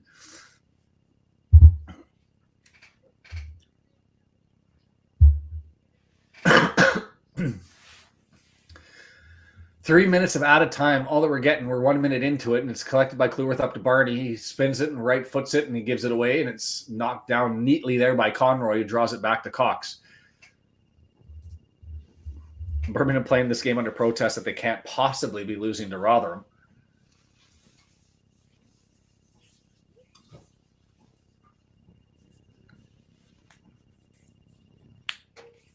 I like it when Birmingham plays bottom of the table, because then you can actually cheer against them. Those other ones where they're playing teams like Wickham and Huddersfield and Barnsley, you're hoping they just take the 3 points and hold everyone else behind us. But I hope they have a couple of coughs and sputters as the season continues. And I got to start talking to Andy about how we want to do the run-in graphic as well. See what we can get. My current bean of choice is Stump Town. That sounds like a legitimate one, Dave. Chomp is doing pretty good. And the thing about Chomp that I always like, not so much a shot stopper, but he controls the box. He's there. He collects ball well. He reads it well. He clears well. He plays the position like a KG veteran should. Hepburn Murphy, right-hand side, 35 yards out, draws it into Forster, clicks it around, and it's back to Radcliffe. Radcliffe's just going to collect back through Conroy, and then over to Barker on the left-hand side. Barker, Conroy, just inside the halfway line, searching for options. Right-hand side now. Radcliffe into Kamara, flicks it forward to Forster. Nice little touch on. And it's cleared away, and there's Brunt all the way forward. 35 yards away to end up getting his header on that one to move it, but it's going to be a throw-in for Crawley. It hasn't been the best last 15, 20 minutes. Came out like gangbusters. Now we're looking like blockbusters. Old, tired. Reminiscing about the memories. Brendan being 15 seconds ahead messes with the space-time continuum in my head. One of us needs a DeLorean. Smith having a cuddle fest along the halfway line there with Barker. Draws it back. Barney on the full run. Can he beat him? I thought Barney got himself twisted coming too far forward, but can't take advantage of it and goes back to Dobson. Dobson searching. It's going to be thrown out, and there's the halftime whistle. Heinz was on sale this week, but I bought French's ketchup for the first time simply out of spite. Yeah, for those that are not in the U.S., as us Canadians are starting to go through the lineup of what's Canadian and what's American and buying Canadian-only products. And so it's no more Heinz. It's all French's ketchup. No more Lay's chips. There's a whole host of things that we've got to end up grabbing. Brendan, summarize that first half for us. That looked really good. Looked like a totally different team. So many opportunities, so much hustle everywhere, so much quality everywhere. Um, Very promising. There's part of me that says that, yes. And no, they make ketchup as well, but it's sweeter than the Heinz, and so it's not my favorite. But I will suffer because of Donald Trump and have sweeter ketchup. Um, the I'm curious about what the momentum meter looks like here. Do I have that up? Why don't I have that up somewhere? Where do I find the facts? Yeah, so you look at the momentum meter, and yeah, we had it early, but they had a big stretch of it between the 17th and the 23rd minute, and then again at the end. So it looks actually like it was probably 50-50. I thought that they controlled things largely for the whole last 20-25 minutes of it. As far as the stats go, if you've got them up, 61% possession to 39%. They've had 7 total shots to our 5. So this isn't like this is a complete walk in the park. Although I think a lot of that is based on the style of game that we play, having the 5-3-2, right? Yes, we need better corners. Not that much of an adjustment from the McClean ones. The height is right. The speed is right. It's just probably a yard and a half too close to goal. I'd like to see it just come out a little bit to give our guys the opportunity to get on.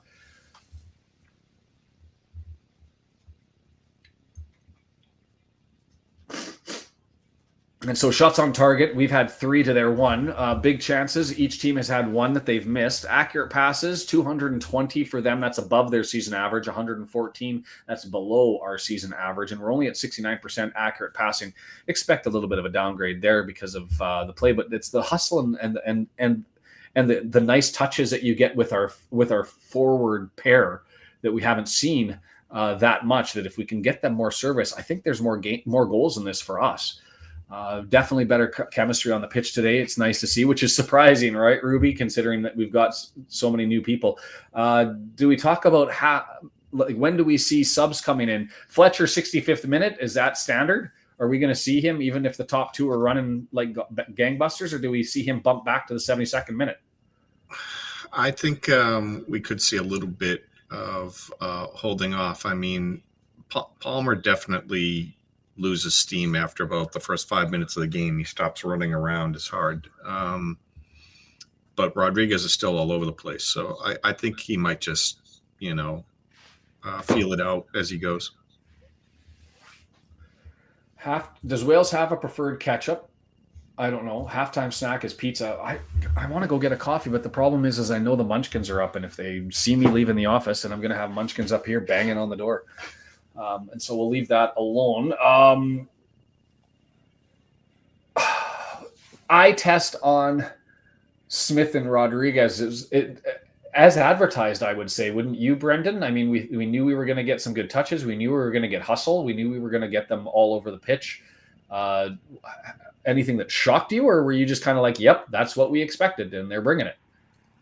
I just didn't expect it this quickly, right? Yeah, fair. I mean, you'd think there was some getting used to players, but no, like they were all just doing what you'd think they should do, what you'd expect. And I would say that Rathbone seems very far forward today, and it's making a difference, I think.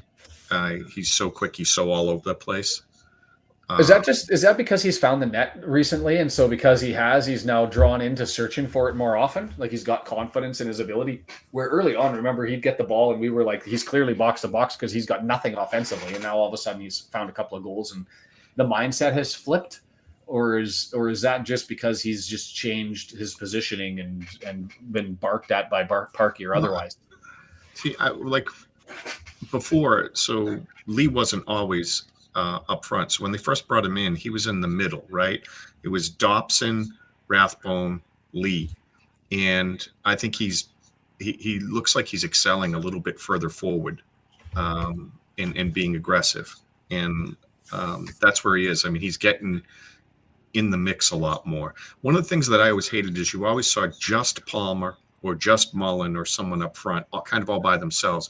And there were very little options against the defense when they'd get the ball.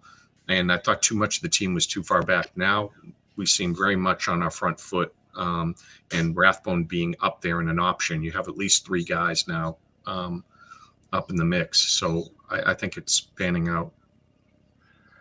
I got completely distracted, Brendan, because Antoine Diel, who now I know is Filipino, or connected somehow, banana ketchup, which I didn't really know was a thing, and I had to actually Google it. And it's a Philippine fruit condiment made of banana, sugar, vinegar, and spices, and it's thrown me all off.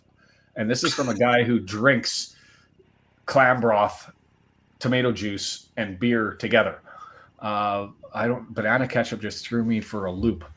And at least Jason's tried it. Sean needs a dedicated coffee button during the games, the way Trump allegedly had a Diet Coke button.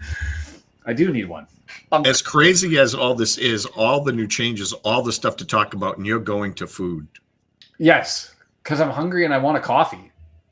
That's what I want. I need a coffee button. I threw the table up, by the way. Wickham's at 1. The table's up. So let's go and have a look at that myself. Wickham at the top of the table, 2 extra games played.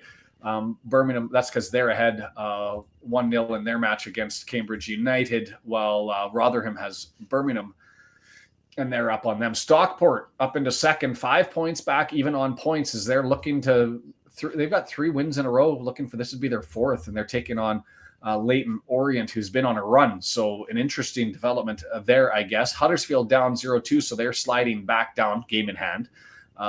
They're down 2 goals to Northampton. Interesting.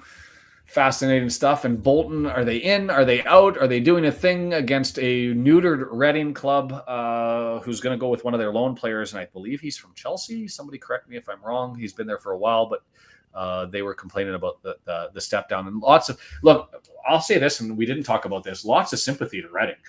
I mean, Dai Young, their owner, he's going to sell the club. He's not going to sell the club. He's not going to pay the players. He's going to end up, he's been a donkey as far as owners go. And not a lot of love from Reading fans thrown towards Wrexham, largely because Sean Harvey was in charge at the EFL when they approved Dai Young as the owner, and even though he'd failed the test, apparently. And I don't know the details of that. That's just what the word on the street was.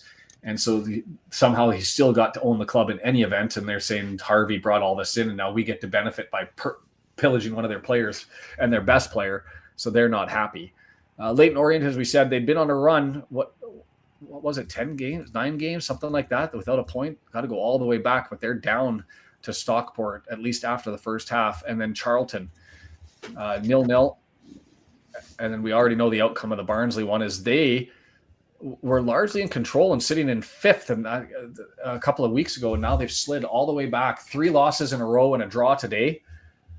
That's 1 point in their last 12.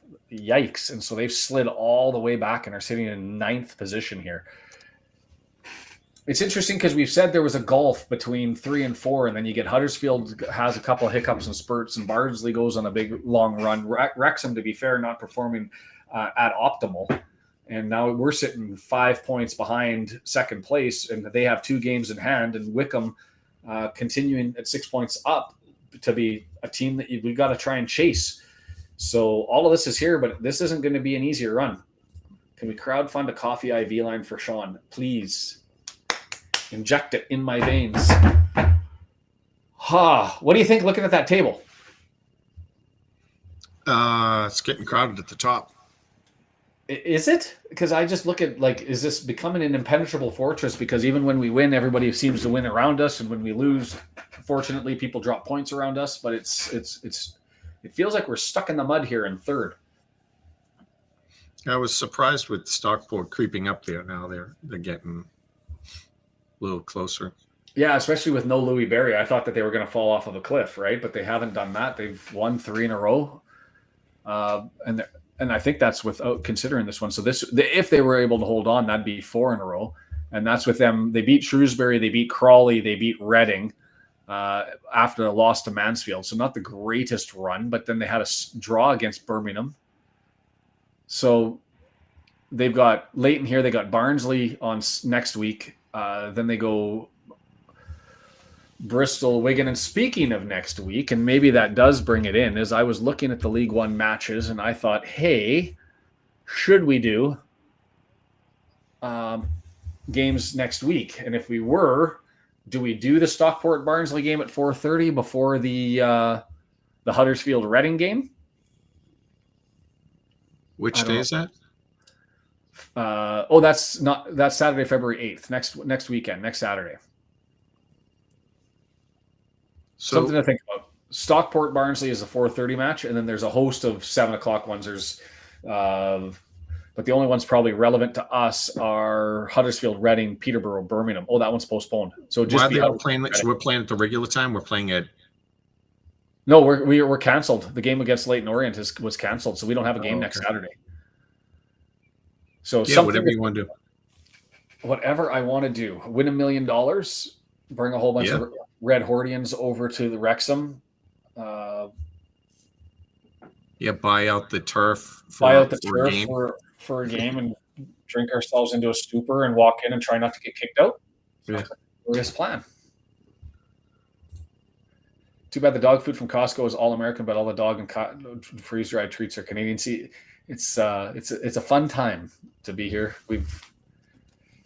It's like softwood lumber and tariffs. We've gone through this before. So somebody just copy and pasted and amended all the stuff that was on Facebook like about 12, 15 years ago. So it'll be a fun time for the next couple of years anyways.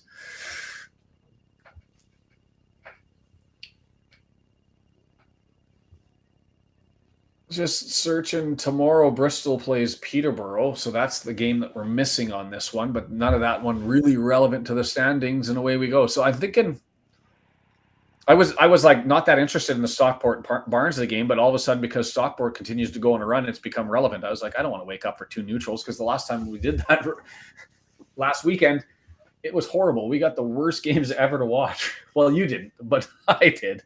Yeah. Annoying Wickham still keeping their streak up. When are they going to fall off? We've been saying this now for 2 months, Brendan, that Wickham was going to fall off a cliff. Yep. When is that going to happen? Well, I also was expecting Kone. I figured there's no way. I figured people were going to be throwing, a bank at them, and they did, and Wickham didn't blink. So I'm just shocked. And I'm going transfers out. They had 4 players go out. Or no, 4 players came in during the January window. Anders Hajelscar, 400,000 quid. Magnus Westergaard, undisclosed. Alex Lowry and James Barry. And then they had Caleb Taylor go out, and that was to West Brom. Oh, no, sorry, that was loaned in from West Brom. So loaned out. Why did I think that they lost players? But it looks like they've actually loaded. Interesting. Did I miss? It's a good sign seeing James talking to Smith and Rodriguez. Where do you want it? I think they're just probably talking about banana ketchup myself. Coffee. They're like, yeah, that coffee was good. Wickham not selling Kone intent. Yeah. Kim with that one. Wickham's been doing great. Wickham hasn't been doing great, but we've done worse. Yep, there's truth to that statement. Maybe we're also doing well because you and I have finally coordinated on the right shirt that they're wearing today. I actually knew that you were going to be pulling the gold out. I don't know why. And I was like, do I want to match or do I pull, because we're playing Crawley, reach into the Castrol oil red, the white one from last year. And I was gonna do it, except I had so much bad luck with that jersey last year that I decided I can't wear those colors. I'm just gonna shelf it. But if there was ever a game to wear it would have been this one. Pull up, Sean. Who do we sell or loan on Monday? So what are our options, Woody, between Palmer and Mullin and Fall? Oh, and I would love to be able to do that, Jason. I just don't think I can. I'll text you, but I got a whole bunch of running around and back-to-back kids activities, and My wife's been under the weather and got hit by the flu harder than I did, so I think I'd probably get my butt kicked. Underway. Wrexham going from right to left in their gold kit. Crawley from left to right in their red, and that was Rodriguez missed the header there and offside. I missed that one. I should say to Vince and to Jason, can you guys get to Port Moody? There's a podcast room at Site B, which is about a 10-minute walk away from the Moody Central Station. And if you can get there, we could go over there and sit in the podcast room, and I assume we could probably crack a beer if we bring it. I'll ask. If not, coffee. And we'll sit there on a Tuesday or a Saturday morning, and the three of us can do this. And if there's any other Vancouverite folks, Bryn, are you here with us? I forget where you're at. I am. Yeah, what? Anyways, let us know, because we can set that up in the podcast room. It's not the cheapest thing in the world, but whatever. One time a year, or we can maybe go to St. James Well Pub if they'll let us have us, and set up shop there. All the noise and watch a game.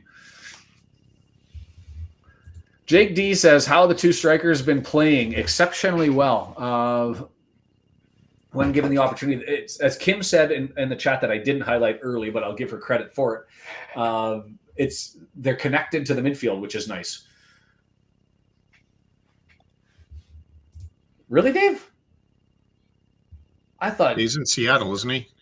Well, if you wanted to come up for that one, go ahead. 2 ferries away or a seaplane to drop in. Well, maybe we'll have a look. I think the room fits 6 people, but maybe I'll throw it out there. And for anybody who wants to come out, let's pick a game, and it's easy enough to set up for Brendan. It'll just be one camera, and we'll throw it up on the TV and watch it. Maybe I'll walk over and see if we can do that earlier rather than later. 47 minutes and 10 seconds coming up right now, and it's Crawley looking to clear the ball down the line, and it's grabbed there. O'Connell looking for Barney, too heavy, and it's collected by Cox. And I didn't bring the poll up, so let's man, that's a list. That's a list of let's end the poll. I'm interested that Smith was the one that most people wanted to see. That's fascinating to me, but let's start a new poll. McClean with it over on the right-hand side. He gets checked into. Yeah, you can't do that. Body checking's not allowed. Oh, wait, it went the other way? Oh, okay, no, it was our way. Sorry, I got twisted there. I thought that they gave that the other way. I was like, hold on a second. What just happened? Smith and Rodriguez, neck and neck, 37%, 36% as to who's going to be seen. Hey, like buttons down below. Don't forget that. Twitch, Twitter, come over to YouTube, youtube.com/@the-red-horde. And here's the poll. Who is leaving on loan next week? Mullin, Palmer, Fall. Who else did we have there? Do we put Evans or Boyle? Let's put Evans. That's an interesting one. Let's go with those four. Bolton. Most likely. Well, Bolton. See, but Bolton I expect to go out, right? Ford I expect to go out. These are the ones. All of them are gone or transfer or loans. Well, he can't be transferred. It'd have to be loans, right? Okay, yeah. I need multiple choice. No, take the most likely. The most likely. Maybe we'll do it in a roll. If Fall gets the most votes, maybe in about 10 minutes we'll pull it out. Is Crawley getting an opportunity too heavy, and that one's just going to go for a goal kick to Howard? We'll do this one of those running ones where whoever gets the most vote, we'll pull them out. We'll see who gets second. So right now, Palmer's leading the way with Fall up neck and neck, and then we'll bring in the next one and see who all gets voted most likely to get out. Ford, I almost forgot. Lord, I thought that was Ford. You mistyped it, DeAndre. Lord, I almost forgot about Gorgeous George. Evans, I still like him, and remember, he's played in the championship. In the championship. Well, offside, I think, is that chip over top, and yeah, there the flag goes up. Thought so.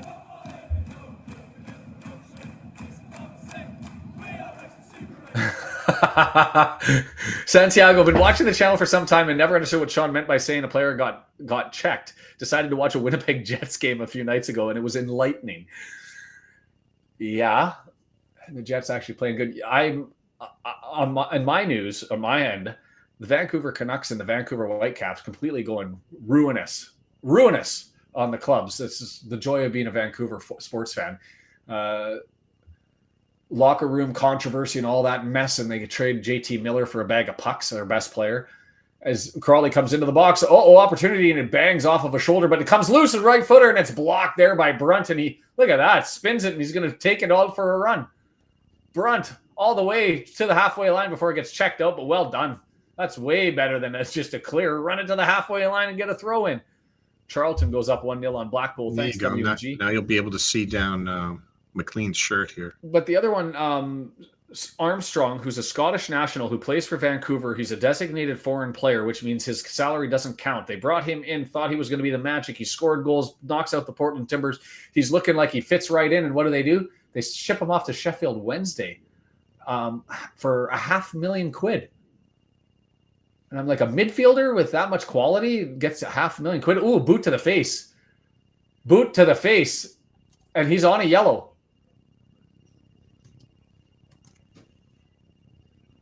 Did he get clipped?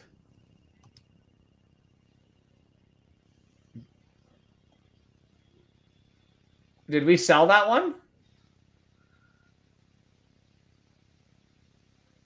Know who's coming at him? Boot to the face. Yeah, they go and they trade him for a first-round pick, which I would have been okay with, and then they turn it around and they go and get another Pettersson. Ugh. 2 mid forwards and all for our top player. It is what it is. Not watching hockey anyway. Too busy with this. Charlton 2 up on Blackpool, and I'm watching too much hockey. Let's get into this one. 52nd minute, and it's sitting on Howard's foot. He's going to right foot this one down the middle of the pitch, looking for Rodriguez. We haven't really connected, so I would say Fletcher 65th minute would be my vote. And 2 of them with the same first name. Pettersson to Pettersson, gets it over to Pettersson.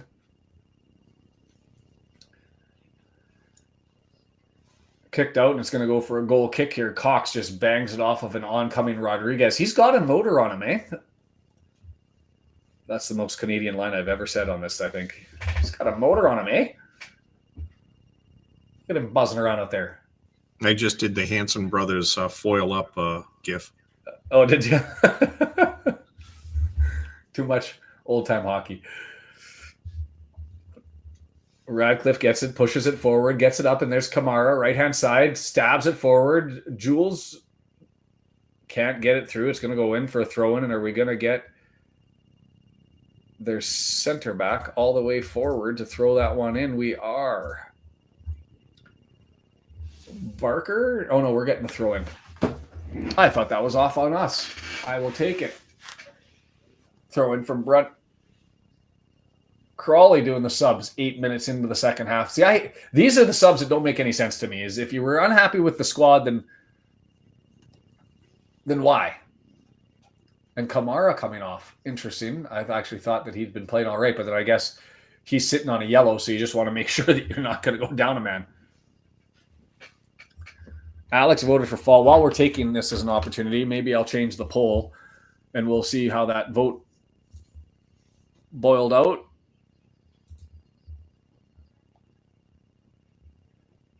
Where am I? What's going on? There it is. So Mo Fall voted out. So we'll go up for the next one. Who's next on the list? And Allison, thanks for subscribing. Appreciate that. Much love and happiness. If you haven't clicked the subscribe button, go ahead and do that. And I'm going to add a new poll here as it goes down to Rodriguez with the right foot and too much. Tried to give it to Smith to chase on, and he is going to chase it on, but it's just going to get kicked over to Cox. And away we go. Start. Who is second most likely to go out on loan? And we're going to go with Palmer, Mullin, add option, Evans. This one will be interesting because this is the Palmer Mullin battle, I would suspect. But start the pull up, and that one goes. Crawley throwing on the right hand side.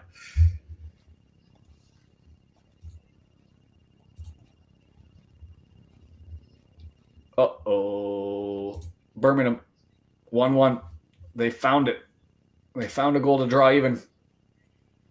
Next one, you update W&G. Can you make that one go to Rotherham, please, on that side of the ledger? That would be much appreciated, and if you could make that happen. And if you could make that happen, then talk to me because we're going to go to Vegas.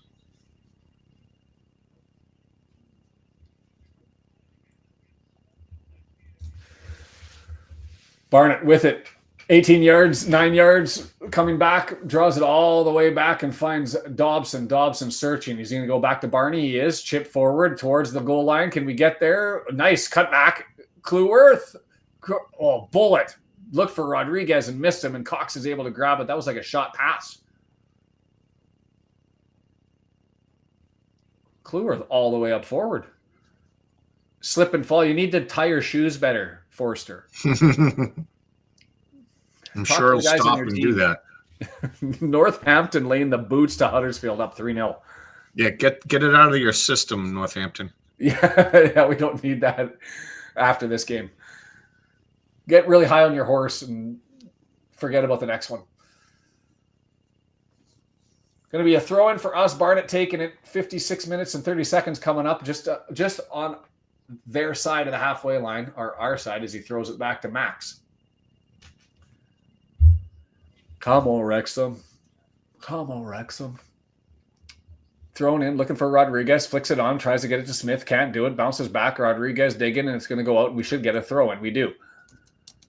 Barney searching. The pace has slowed down. We need a little bit of a pick-me-up, which is why I thought in the first half, I don't think we're going to see subs come in at the 65th minute, but where there's a bit of a lull. Rodriguez looking to bring it over. Nobody really go to. So I tried to do a cross too close, and Cox just comes out and collects it. EOC beats the man to the ball, gets it forward, and there's Smith. Draws it over left-hand side, McClean. Sliding forward, Rathbone's there. Takes the outlet, and there's Matty James. Draws it into the middle of the pitch. Dobson, he's going to stop and go back. Matty James, he doesn't have an option, so he's going to draw it back to Brunt as the switch on. They're coming all the way forward, so it goes to EOC. Over to Cleworth, right-hand side, across the halfway line, flipped up in the head. That kind of no one there. And Crawley just collects it and goes through Cox. Don't need Parkey, get rid of him and save the money.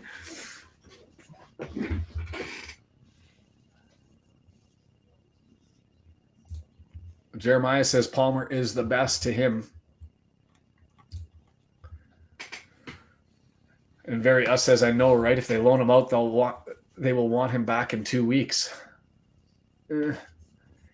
I hate to say it, but of the two forwards, I'd be voting Palmer to be the guy that gets moved. And it's just because of ceiling, not because of any other reason. That it's Fletcher and Marriott, not Mullin on the bench, but Marriott. I think he deserves a chance to come in at least late in games, try to win a spot back.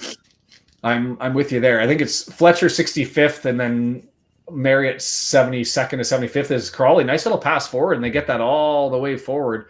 That's one of the substitutes, Kelly. Kelly and Forster over on the right-hand side. Drawn back to Radcliffe. It goes back to Forster. Is it too heavy? It is. Well done in trying to move that one around. Just a little bit too heavy for them. Huddersfield has one shot against Northampton. Yikes. Come on, Wrexham.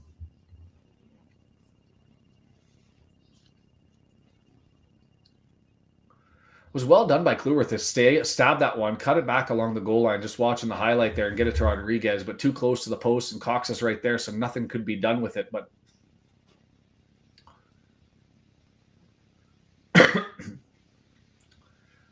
McClean, I'm watching replays as Mark's getting really excited here about Cleworth coming forward. Rathbone has it, 18-yard box, left-hand side.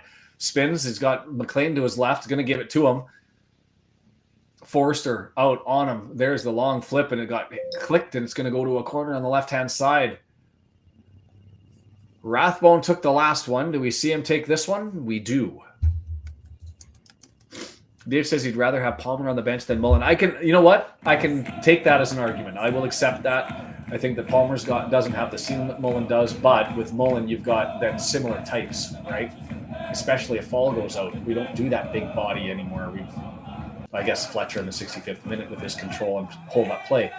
But you're right. We lose out on that hold-up opportunity. Right-footed in-swinger from Rathbone coming up here. Right after the principal, the headmaster, talking to the students and the pupils for their pushing in the box. And it's still continuing. And I'd say it's just one-sided, to be completely fair. I don't think Rodriguez is doing much there. It's Forster. Interesting. To me, Kamara and Forster have been their two best players, and they've been subbed out.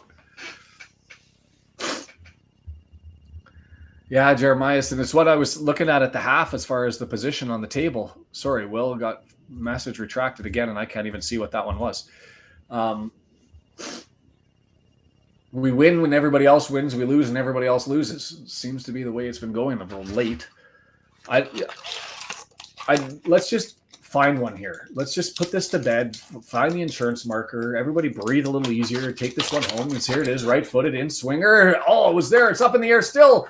And it's found by Barker, who got up there out of nowhere. As Cox was out of position, trying to punch that one clear. Matty James puts it forward to James McClean, and it's loose. Max trying to get it across. It's there! Oh, just across the face of goal.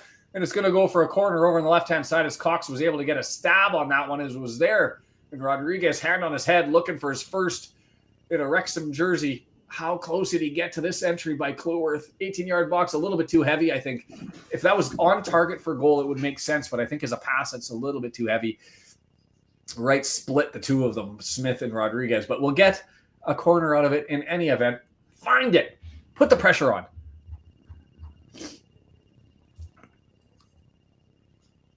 Whoa. Heavy. Far post. Put back in. Goal kick. No. Yeah. They only have one more window left. So that'll be that. We'll see what we do at the 65th minute.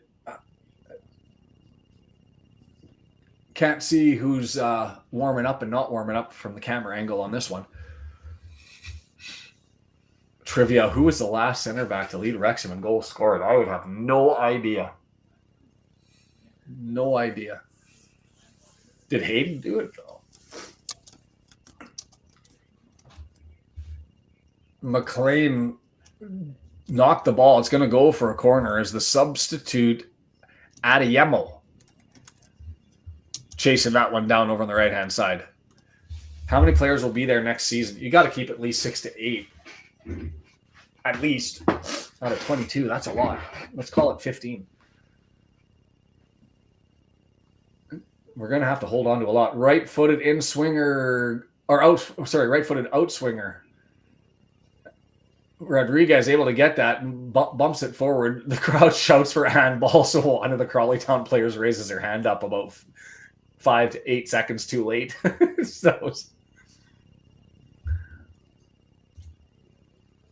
you're lacking with corner service. As Shrewsbury goes up on Mansfield. It's all falling apart for the Stags. Radcliffe with it, right-hand side, pushes it forward into the middle of the pitch. Ibrahim not able to control it, and we just give it away there. I don't like that as an option. Too much possession going the other way. Go back to the facts and see what the momentum meter has been all us since the 56th minute, but it's kind of just meh at the moment. I still think we need a pick-me-up.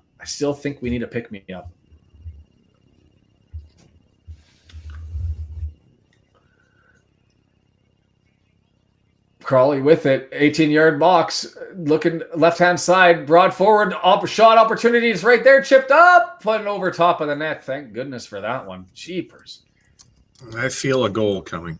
That's why I want to get the sub going, because we need to pick me up. We need something to change, because it's been a little bit too much Crawley and not enough us. The momentum swing has happened here, and we need to find something.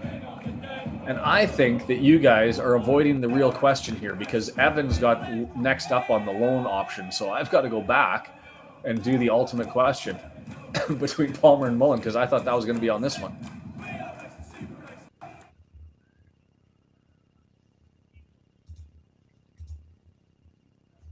Yeah. Cambridge. Whoop, whoop. Draws even with Wickham. That'll work. That'll do me. Just keep it at that one for the rest. I'll be happy. Would like to see Birmingham stumble up one more time as Crawley on danger, and he bangs it off of Cleworth, and well done. And Rathbone on a counter.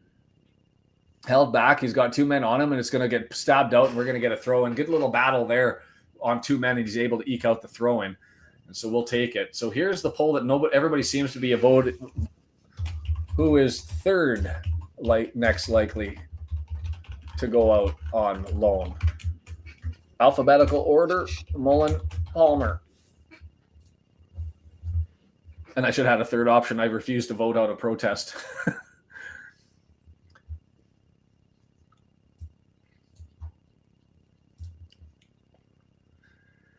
Making me nervous. McClean with it, 35 yards, going to do a throw in, try to find Rodriguez down the left-hand side into heavy touch, and it gets knocked out, and it's going to be a throw in the other way. I forget who was the midfielder that we still have to come on?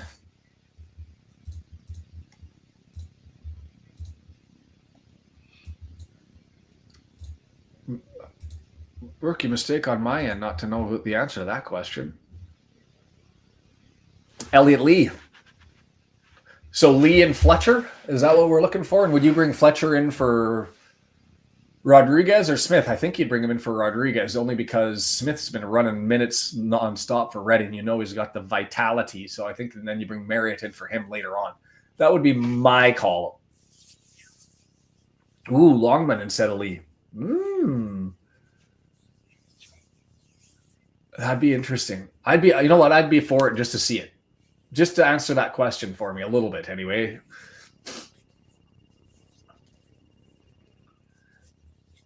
Smith working his socks off to try and eke that one out. Sean, we need to pick me up. Everyone in the Red Horde Googling how to send Parky a toque. Santiago with the contribution. Right-hand side.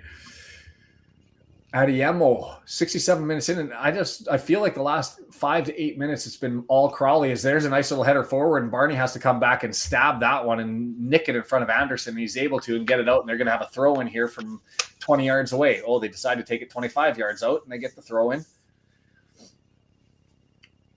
Swan into the area, cleared away by EOC.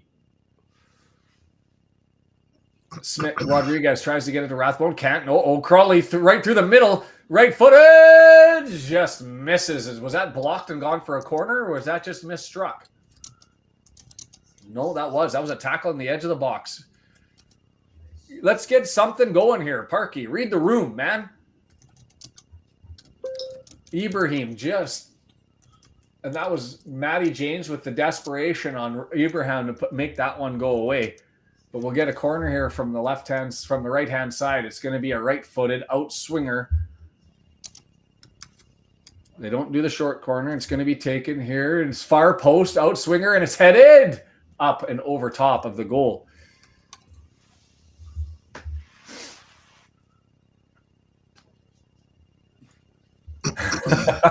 Brendan, I'm sure that everyone, including me, is better than Leon corners.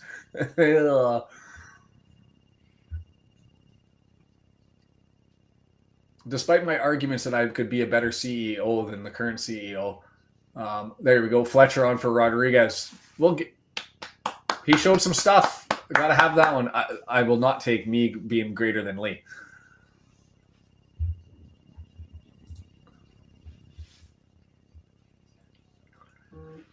Man bun from man bun.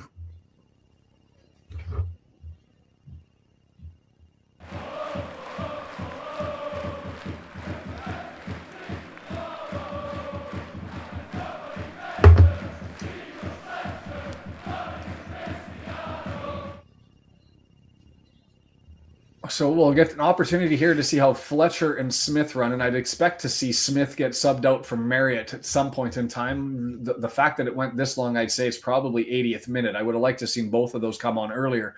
But here we go. Cross in dangerous. It's headed away by McClean and then stabbed on by Rathbone, but Crawley still has an 18-yard box and a pass across the face of the Brunt's able to clear. If he didn't have that interception, it would have been wide open on the right-hand side.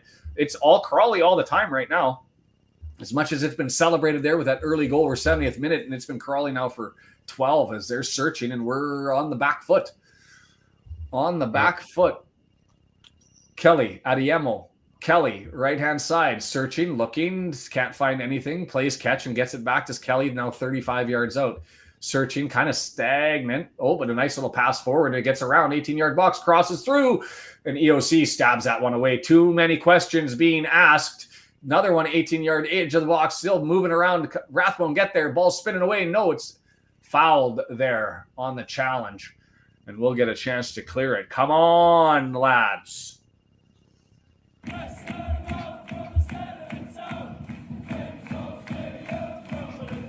The last drop. I love how you're clutching with two hands, trying to squeeze the life out of it. Come on. Playing with fire again. Top Knot FC. Multillin 10. Or is that Multi-Len? Cleworth with it, 18-yard box, draws it back. That's Dobson, gets it over to Barney. He's searching for options. Nothing really there, so he spins one more time, draws it back. Dobson chips it, and nobody are looking for it. So that'll just roll harmlessly forward and get grabbed there. Sippy cup.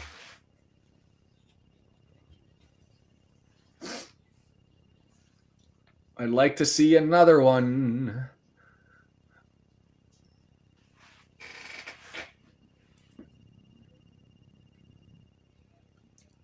When I guess they make them when somebody orders them. Wrexham challenge coins.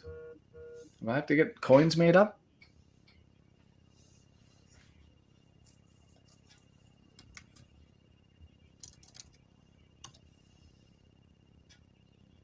Brendan, can you take over for a second? Because I just got a text message that I've got to address. Yeah, sure.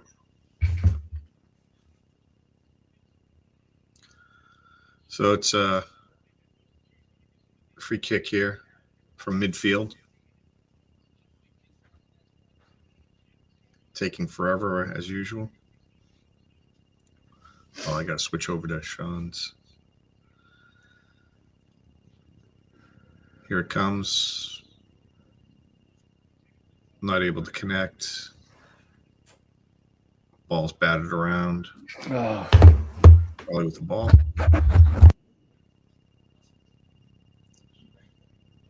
Still not much happening.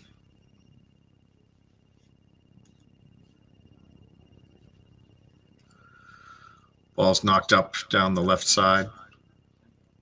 Headed out by Barnett. Yeah, I wonder, he seems to be leaving Fletcher in to see how he pairs up with Smith, which is good. Although I do, again, want to see some Marriott time in there. Give him a break.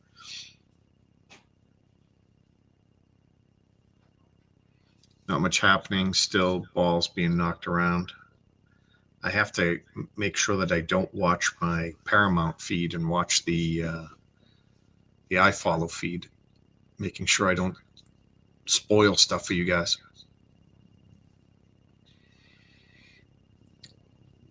Ball's getting knocked all the way back to the Crawley keeper. And they're resetting. I changed the screen. I know you guys wouldn't even know what's going on. Nothing would match. Yeah, mystery. The only sub coming on was Fletcher so far for us. They made, I don't know, at least 3 subs. And if we're talking shoe changes, they made 4 sets of shoe changes. 4-0 on the shoe change. Yeah. So sorry about that. They don't have a very good shoe tire. They haven't trained well enough in that. Yeah, they need more practice on the training ground. Quite the ordeal. Yeah. Sorry about that one. We had those new windows installed, and apparently they were going to come Monday, but they asked if they could come in today. So they'll be here shortly. And I said, yeah. So if you hear banging around, that'll be them doing things.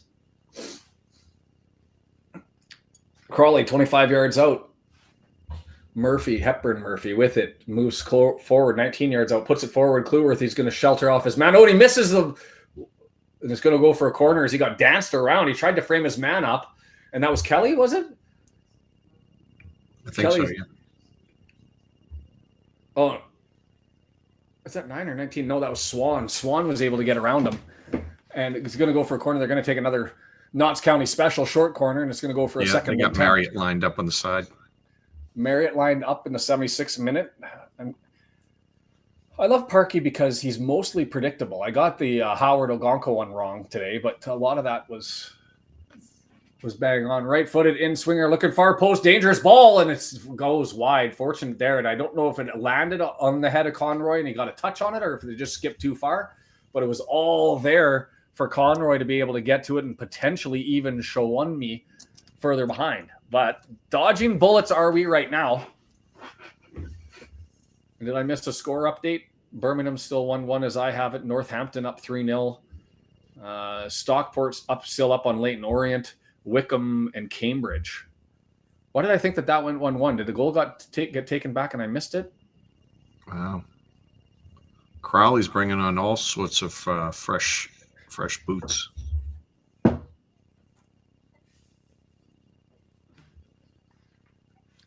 We got Marriott up and we got somebody else beside him too. Are we making the subs this window? So Swan and Feely. Feely comes in for Swan. Longman coming in.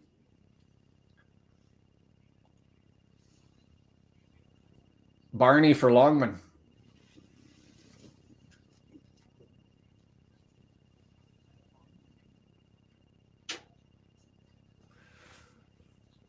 So it's Marriott up front and Longman on the right-hand side for Barney.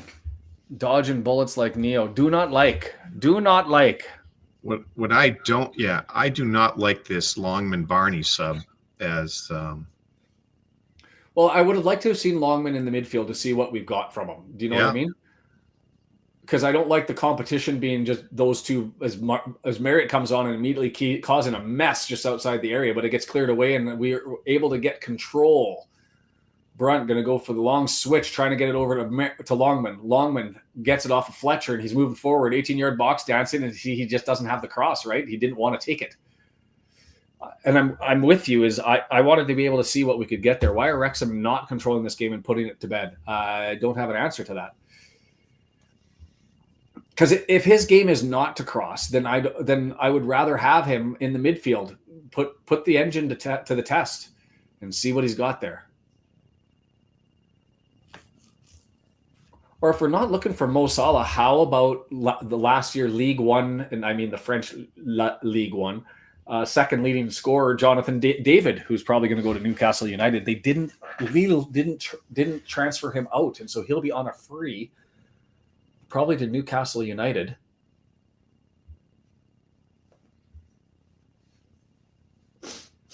"24 years of age, prolific goal scorer in a top 5 league, and he can't get transferred out." Fascinating stuff. Dale's right. We've been having problems with our offense, obviously, because we're spending too much time training our guys to tie their shoes. Nice stab there as Brunt and McClean play tag up on the defense there, and McClean gets it, tries to get it to Fletcher. He's going to forward it off to Longman. Longman's got to go back and collect it now, 20 yards out. He's got Dobson running forward, and was that just a pass? He missed that by a mile.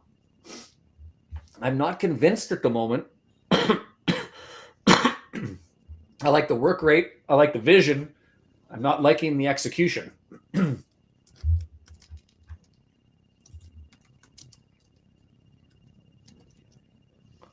Allison saying Longman can play across midfield and on both wings. I don't get why Barney is getting sub for him. And see, to me, you're up 1-0. And that's what I was sort of hinting at is I want to see what he offers through the midfield. So go ahead and take probably Dobson off and let him have a run in Dobson's spot where he's got Barney on that side and give him because he likes his cutbacks, right? And if you wanted to, you could even switch Rathbone and Dobson because he prefers to be on the left so he can cut back and use his right. So this, I just don't like it as the competition of your MVP for the season now competing for minutes and getting less minutes so that you can get Longman out there. We are the antithesis of the Mandalorian. This is not the way.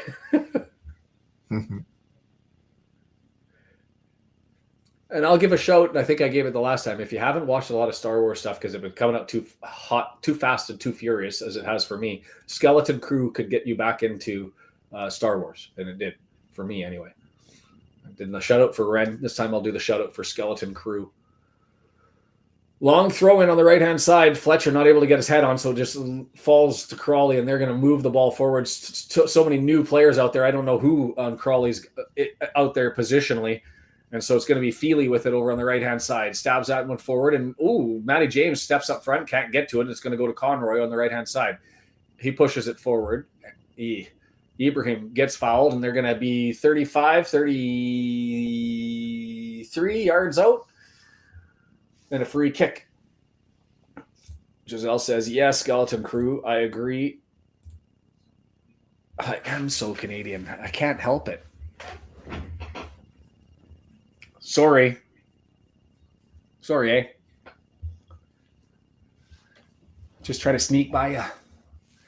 Hepburn Murphy, right side, on McClean, inside the area, right-footed. No, he's not going to take it. He's going to spin around. Rathbone's going to chase him. He's going to draw it back. And there's Barker to flick it over. Plays catch. Barker now over to the right-hand side. Hepburn Murphy bangs it off of McClean's back. It goes, and there's the cross. Far corner, headed away by Cleworth, but just in front of the area, headed back in. EOC heads it back out. Marriott tries to get it into a fight and battle over there. Ibrahim moves it forward. Oh, nice beat his man. Left-footed cross. Dangerous header. Misses wide. Whoa. Do not like this. Do not like this. Cambridge have had no shots since Wickham got their red. Come on, Cambridge. Looking for Rotherham to hold on or get one. Looking for Cambridge to draw equal. Do we want Leighton? Yeah, do I want a Leighton draw with how hot they've been playing? Maybe not.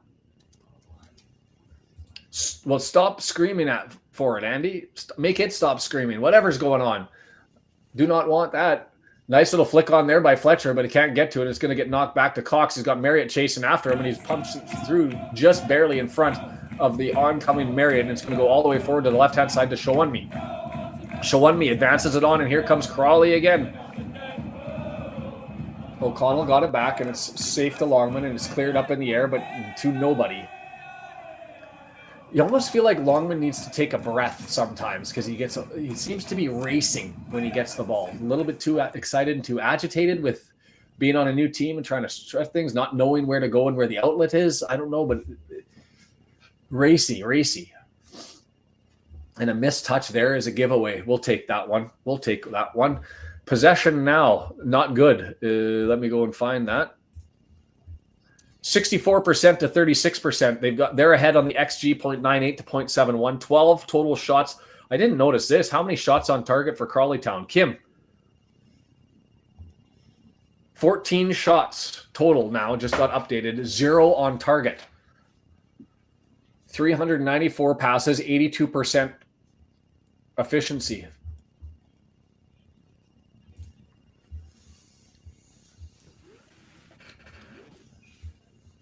How do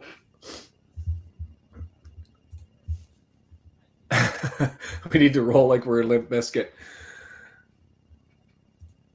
And Mystery says, how do players motivate if you get promoted and you're not at the party next season? Is this what it is? It is just what it is. They get to celebrate the promotion with the drinks on the pitch. As this gets pushed forward, and here comes, I don't like this sitting back nonsense that we're doing. Is Hepburn Murphy draws it all the way back to Conroy in the middle of the pitch and goes left-hand side to Radcliffe. Oh, sorry, that's Feely.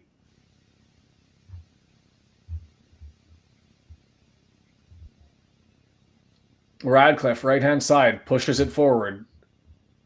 He's got Doyle. Doyle draws it all the way back to Conroy. It's just increased possession as they keep advancing the ball forward, and they're now 35 yards out, pushing the ball forward down the left-hand side. Adeyemo, cross into the box, headed away. knocked down, 25 yards out, still searching. They're going to draw it back to Crawley, and they get it all the way back to Conroy, who's going to set things up over the left-hand side through, that's not Radcliffe, that's Barker.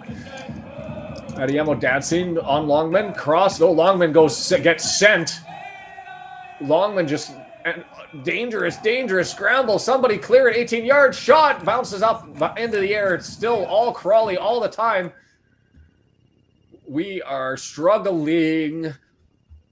Right-hand side, Kelly with it. He's got Rathbone guarding him, stabs it forward, bounces around in a heavy touch there by Shawunmi, and it comes out free to Kelly. It still lands to Marriott. He's got Fletcher. Can we counterattack? Dobson looks for Longman. He's on the long run. Can't get it. Nice sliding tackle. Flicks it right in front of Longman. And here comes Crawley the other way. Oh, boy. Oh, boy. Not liking this at all. Feely with it. Radcliffe, 4 minutes left. Pressure. There's the first shot on goal, and it's a soft one. And Howard able to collect it. Hold. Huddersfield draws one in late, 3-2. They've drawn in two. I missed the first one. It was 3-0. It's now 3-2 as Huddersfield's trying to eke out a point here. Still 1-1 in Birmingham. Still 1-0 in Cambridge. Wickham with a red card reported. Longman kind of got embarrassed there, Brendan, wouldn't you say, on that tackle? Yeah. He just went on the fly by Adiemo. Puts the brakes on. Longman forgot to tie his boots. Couldn't stop in time and just went flying past. I don't know why we're taking a water break. Oh, Matty James taking a breather here. Probably the right thing to do. Slow things down. Get some control as the someone check his shoes. Dubious. Yeah, that's a fair assessment. Are we allowed to bust the toque out to hold? It looked great it looked amazing, like lightning in a bottle for about 20 minutes. And then it looked okay for another 25. And then it looked okay for the first 20 in this half. And then it's been all them all the time. Wait, really?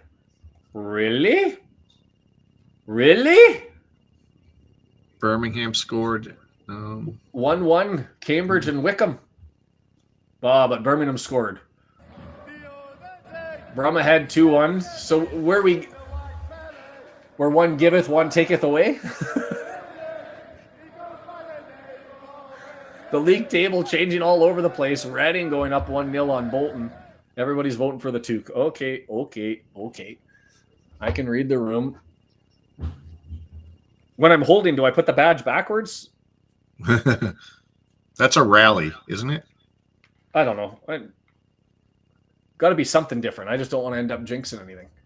Got to turn the volume up because it goes through.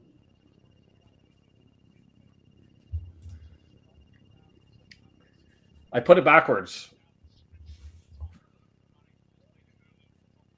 I don't think there's going to be a lot of extra time. What do you think? 2-3 minutes? 3 minutes? They always eke up more time in the second half, and so I'd say 3, but I wouldn't be surprised if it's 4.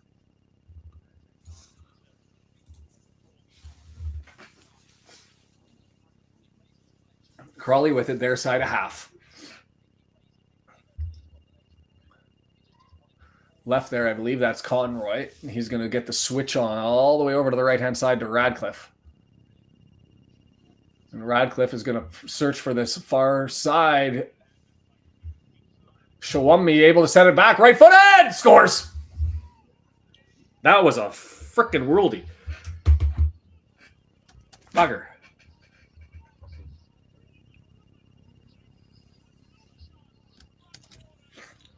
You play with fire, you're going to get burned.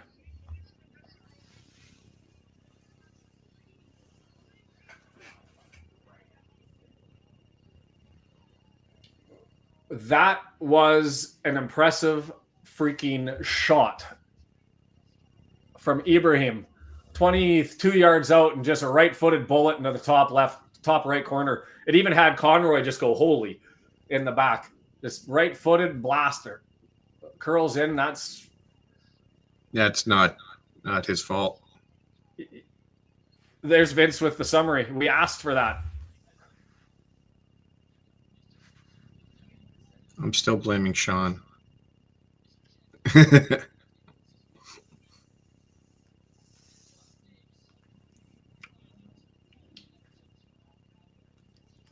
Dag Namit. Thank you for the PG-13.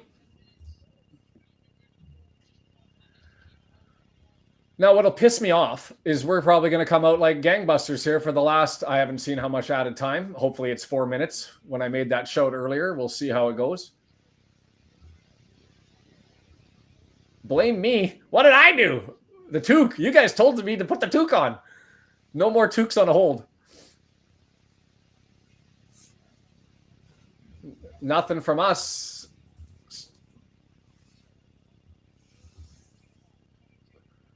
Howard played it perfectly. You can't. I mean, that was a glorious goal. I mean, 25, 27 yards out, right footer curling away from him to the top corner, and you probably could have ran up and thrown it at the net, and it couldn't have placed it any better than it was. As Crawley puts it in, EOC flips it up. Marriott can't get to it. Fletcher can. Fletcher holds it well, draws it over. McClean with it. I haven't seen how much added time is up. Brunt launches it, and is that going to stay in? It is. Lee tries to get to it and can't. Lee was a late sub for anybody who missed it, and Dobson's there to try and find Longman. Nice little ball over to the right. Can Longman get to it? He can. Cross. It's there. Fletcher just up over top. Oh, he can cross the ball. Was glorious to the far post, and Fletcher just couldn't catch up to it. It was just a little too far ahead of him by the time he got there. And wow, that was a chance.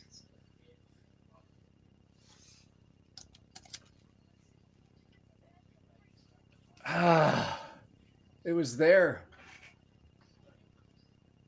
Up over top by 1.5 feet. And if he could have got that anywhere to the ground, I don't think Cox was set or ready for it.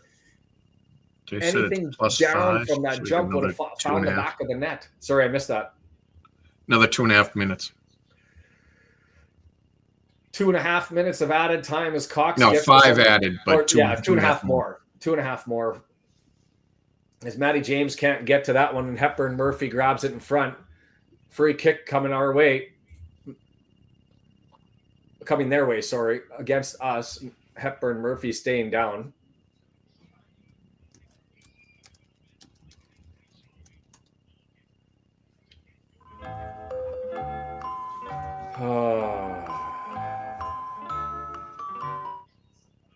I don't think we're overrated. Right-footed into the area, knocked away. Lee with it. Marriott chasing it down, not going to get there. Played back all the way to Cox.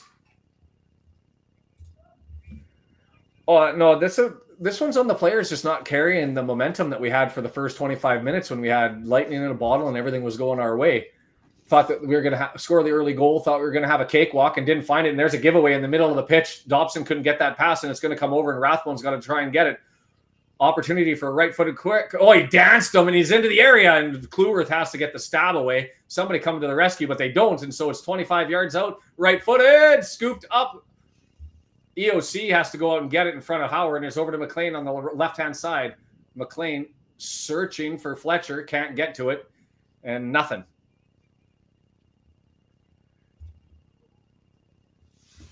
No use having a fast car if you can't drive it.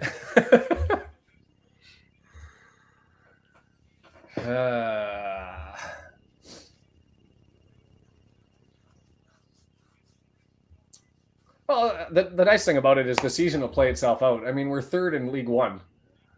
Unfortunately, Birmingham's up on Rotherham 2-1. We had an opportunity to catch up on Wickham.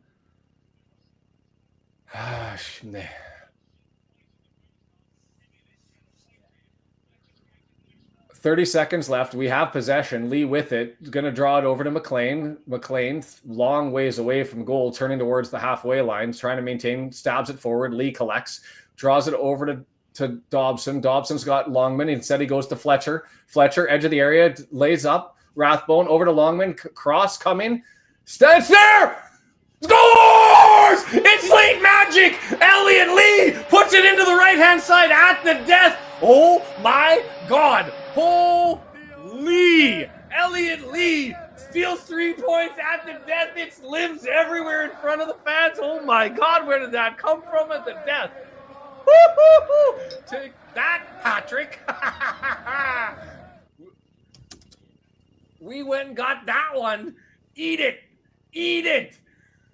Longman with the beautiful cross. Nobody there. Elliot Lee heads it down. Get in. Get in. Woo-wee. I love the reaction of the defenders, too, as it's in the air and he's all alone and they just see him on the air and they kind of stand in there as it's going in with their arms up already. As soon as he headed it, they knew. All is good and right in the world. Feel good about yourselves. What a mess of a game this one was.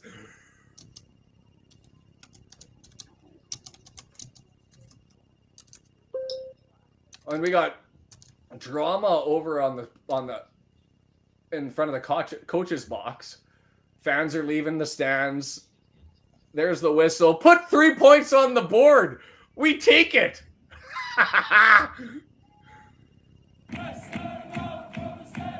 Booze. McClean gives the player a nudge. He's giving the fans some stick. It wouldn't be Hollywood if it wasn't for late goals, right? Why couldn't they have done all that in the 10th minute? They have to get cameras out on the pitch and everything.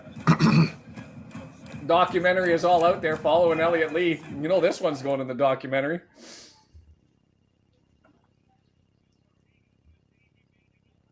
That's it. So do I get credit now? I took the toque off? Yes. Brendan, summarize that one for me. That was Hollywood magic. Yeah. That's what that was. Man. Scripted. 93 minutes between goals. Is that a record? It wouldn't be a record in all of football, but for us in the last... Since I haven't seen one that goes in early and then tied up and comes the other way. But man, well, I'm only saying it, Vince, because if I'm going to get the shtick, I want to be able to get the credit. What the hell just happened today? Oh, fantastic start, fantastic finish, and we'll forget the 91, 92 minutes in the middle and all the fans there. It was limbs everywhere. And it was kind of out of nowhere. Like you watch the build up to that play with 30 seconds left and you see McClean spinning and dancing and going towards the halfway line and looking like we're not going to advance it. And then he pushes it forward.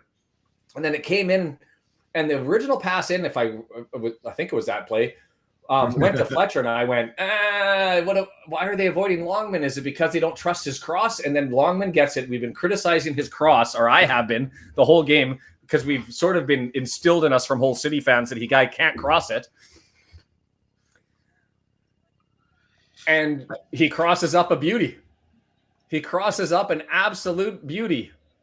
Not to take it away from Lee, but he was no one near him. I mean, he made the move forward like he should, and he did what he needed to do. But that was really, a team effort. Everyone was occupied defensively. Great cross. Lee was in the right place, and it was a solid finish. Yeah, I'd like to see the build-up play on the highlight one more time if we get the chance, just to watch how he leaked in so clear. Dale here with the perfect answer to this one. No effing way. I can't cope with this. I hate this team. Woo! Oh, what the heck just happened? Hey, if you like this sort of thing, the like button is down below. The subscribe button is down below. You can join with us. We're going to be doing the Port Vale game. You guys have the girls tomorrow. I have to get you your link up. I'll do that. Port Vale on Tuesday. Then we're back on. Then we're not on here for the 8th. We don't have a game on the Saturday, so we'll do maybe a doubleheader, but at least one neutral watch for that one. Oh my word! Do we take a look at the stats and try to unwind the madness and chaos that this was? Yeah, let's do it. Holy crap. My heart's just racing. Have a good night, Howard. I'm sweating. I'm feeling it. Bang average club, these guys. Bang average. I don't know if we can thank Chomp. I don't know. Lead a kick Parky's door in. Give me more minutes, says Elliot Lee. Holy cow. Okay, the stats. 65% possession to 35. Yeah. The XG way ahead for them. 16 total shots, 1 shot on target. I think they had 2, to be fair. 1 was just really soft. But 1 shot on target, and it went in. So that's not a good save percentage for Chomp. That's going to hurt. 0 for 1 on 93 minutes, 95 minutes. We had 8 total shots, 4 on target, 3 big chances, 2 of them missed. So you look at the possession and you think it's all Crawley all the time, but we had the chances. Why did Howard start? I don't think it was injury. I think it was just to teach a lesson to Okonkwo because he had such a poor game the last one, and we'd be asking questions of Parky as to what the hell if it was Howard's fault. That goal was not Howard's fault. That was an absolute cracking goal. Arthur wasn't stopping that. So Barnett, no, nobody was stopping that. So just showing the first goal there. I want to see the how Lee got so empty on that one before we go. So I'm trying to keep an eye on everything. No, Barnett didn't step out. They had the lineup perfect. The one thing about the camera angle was right there. Is you could see that it walked along the lines. Thank you for the subscription, Sainta. Thanks for the subscription. Bring those in if you're joining. If you're on Twitch and you're on X and you're like, hey, this was kind of fun, jump on over to YouTube at the Red Horde, hit the subscribe button, follow along, and you'll get the updates as to we're here for every watch along and hopefully more videos if I can ever find the time. But I can't. That's just life. But we'll see what we can do. Going through 451 accurate passes and 182 for us. Our season average is in the 230, 240 range, so 50 passes below that, and they're way above on theirs. Corners 7-6. And really the difference was open play to set play. We owned it on the XG on the open play. They owned it on the set play. Oh, man. Do we look at the table? Everything else is done around us. They gave Rathbone an 8.2. Him, Matty James, O'Connell at the top. Wow. And you're welcome, Denise. Thanks for being there. What did I think of Sean Longman's cameo? Well, he had the cameo in the last one. He didn't make an appearance. On this one, let's be honest, I've seen Longman twice, and I was getting to be a little – I mean, somebody used the word Longman signing or transfer dubious. And I was – man, that goal was something else from Ibrahim. I mean, when you have your center back who sees that from the angle and puts his hand on his head from the rear view replay, you know it's a good one. Watch this replay if you're watching on iFollow, and watch Conroy just see Ibrahim strike this from the right foot and watch Conroy as it's going in just go, holy. That's, I mean, you have to give it to him. Now, I want to keep an eye on this one to find out how Elliot Lee got so open in the middle of the pitch here for that header from Longman, and I'll come back to my comments on Longman. Man, I am sweating. And so there's to Longman, and we're Elliot Lee just late. Oh, that was the Fletcher attempt. And Lee was running in late and searching for it on that one. But that one went to Fletcher, and he probably could have got that, should have got that, maybe could have got that. Elliot Lee, there it is. When it went to Fletcher, not to Longman, I was like, why? And Elliot, oh, he fouled his man.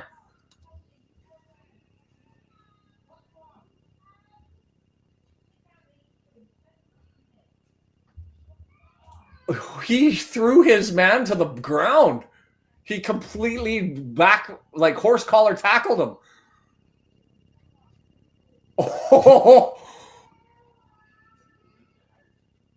Oh, wow.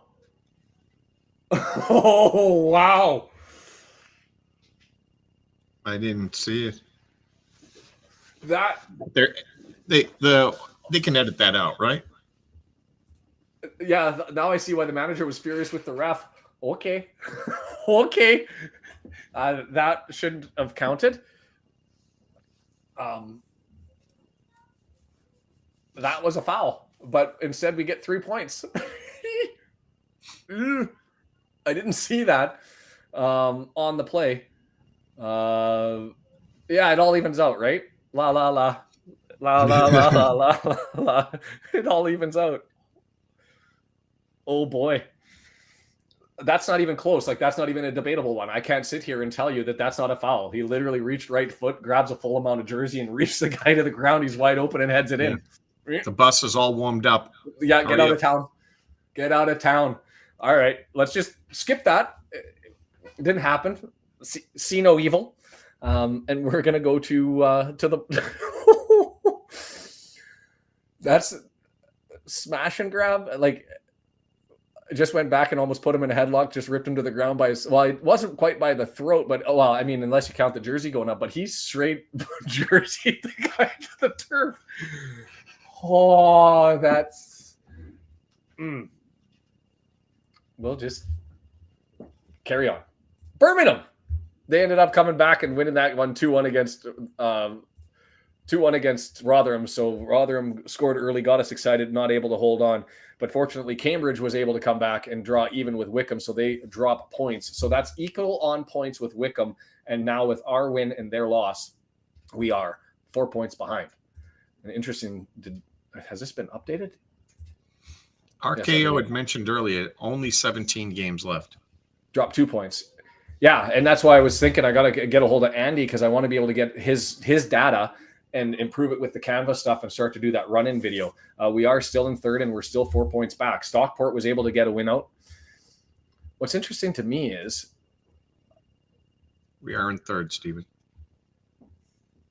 I just want to check something, because this has happened before. The gulf just seems too big to me. For me on the top. Yeah, we were at 52 points and now we're up to 55. Wickham was at 58 points and now they're at 59. So where we were at the start of this game, 6 points behind. We are now 4 points behind because they've dropped the 2 points. So there you have it. My math does jive. I just thought it was. I didn't think the gulf was that big. So 4 points behind. Stockport stays with us. They beat Leyton Orient, who'd been gangbusters, and they did it away. So got to keep an eye on Stockport now all of a sudden, as they've won 4 in a row and have eked into being 5 points behind us. So it's 4 points between us and Wickham, 5 points between us and Stockport. Huddersfield, 3 losses in a row. Has lost today 3-2. Lost 3-2 today to Northampton, who we are going to see shortly. And so they're stuck at 48 points, but with a game in hand. So they could get up to 51 points. So we've got breathing room for third, but we've got to try and chase down second. And so we've got to get some more of these. That would have been disastrous if we would have lost this one, because that would have been, we went from 3 points down to, we would have been sitting at 53 points, only 3 points up on Stockport, 2 points up on Huddersfield if they won their game in hand, just not in a good place. Leyton Orient, who'd been trundling way and rolling the way all the way up, they obviously lost to Stockport, and so they're stuck there sitting in 6th place. Charlton, points in their last 4, and so they're eking their way up into 7th. That whole Barnsley, like Barnsley lost 3 and then drew today. They've fallen all the way down to 10th. Bolton, they start to eke their way up into 6th. They lose today, so they're down into 9th. There's this big glut between 6 with Leyton Orient and let's call it Stevenage at 11, who's won 3 in a row. And anything can sort of happen in that mix. But to me, I still think that it's Birmingham, Wickham, Wrexham, Stockport, Huddersfield, and somebody looking to find that 6th spot. Leyton Orient, Bolton, I thought. Charlton's now appearing. Barnsley was there. So who knows what it's going to be. 17 games to go. We can still get there. Absolutely. We need a little bit of help from Wickham. We need losing, and whoever plays them, we need to handle our own business. Wickham's going to have a game on Saturday in the FA Cup. They have Preston. And so that's why and then they've got Crawley Town the week after. And for us, we've got Northampton coming up, obviously, and an interesting, lots of away games. But if you're looking at a club who's had weak away magic, to find something, hopefully it can swing the pendulum and we can start to get a little bit more hopeful. Not like, the sky is going to fall every time we play away. I've been ignoring the chat, but I'm okay with Kansas City, with us being Kansas City by the refs. For those that don't get that reference, there's a stat that came out about yards gained and penalty calls benefiting the Kansas City Chiefs. And it's pretty astounding in football how much they get away with. As Deandra said, it all evens out over the course of the season, right? Right. I haven't seen a missed call that bad where I at least don't have something to say about it that, the ref could have gone this way or the ref could have gone that way. That one's the worst one I've seen in the 3 years I've been doing this. Or 2 years I've been doing this in the year of watching. What changes would you make for next home game? Okonkwo's not back in. Port Vale. Don't count Port Vale. Oh, don't count Port Vale. Yeah, no, Okonkwo's back in. I'm comfortable with the back line. I think that EOC's the better option than Scarr. I don't think he can touch Cleworth. Brunt's better than TOC on that side. The midfield,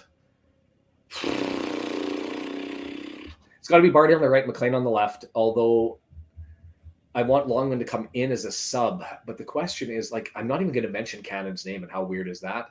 Has Elliot Lee eked himself some time? We played Northampton at home. I don't want Dobson in the back then. I want James in the back.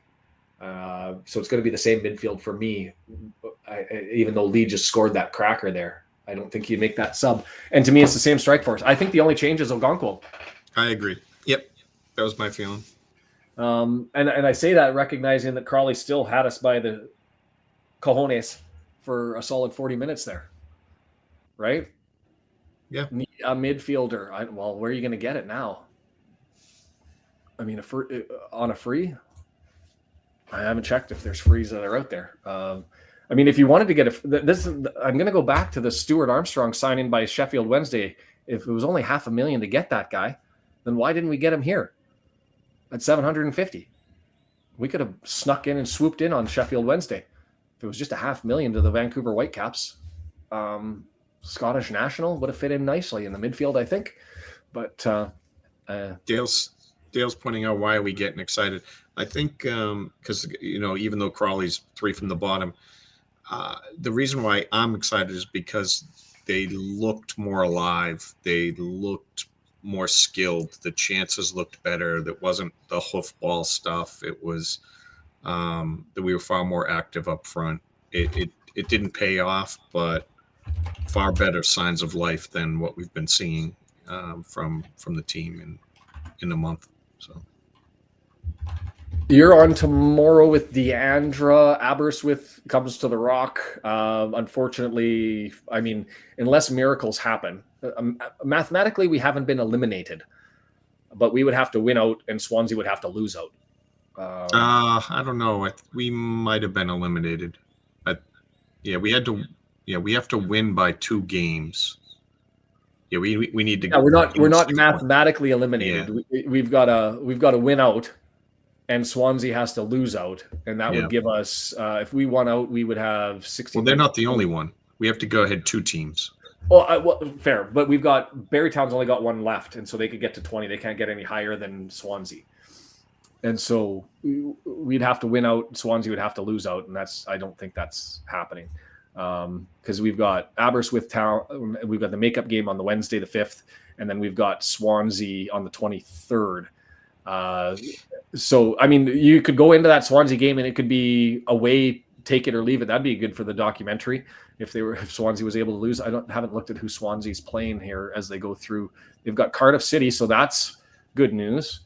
It's possible there, and then they've got Britain Ferry, who has. You know what? They play the top 2 teams. So hold on a second. No, it's possible. We were talking about it last week. Yeah. We played 2 of the bottom teams and we just had to beat Swansea, and that put us in good stead. But stay with come and join Deandra and Brendan tomorrow, because if they can hold on to that and we get some help from Cardiff City to take out Swansea, then it's all on. Wednesday we get another game. I didn't see when Swansea plays their makeup game. Swansea plays their makeup game on Wednesday as well against Britain Ferry, who's number 2. And then you've got a potential all or nothing in Swansea. That would be a ton of fun. So let's hope that happens. And then we're back here Tuesday for the Port Vale game. Interesting to see what the lineup is going to be for that one. I think Howard gets the start there. Or do we go with the extra guy that we brought in, the young guy? He's still with the club. We can bring him in. I'd like to see Harry Ashfield again. I'd like to see Aaron James again. And we'll see who gets the run out? Probably if Mullin's shin's not going, I'd expect to see him. Mo Fall, if he's still with the club and not loaned out.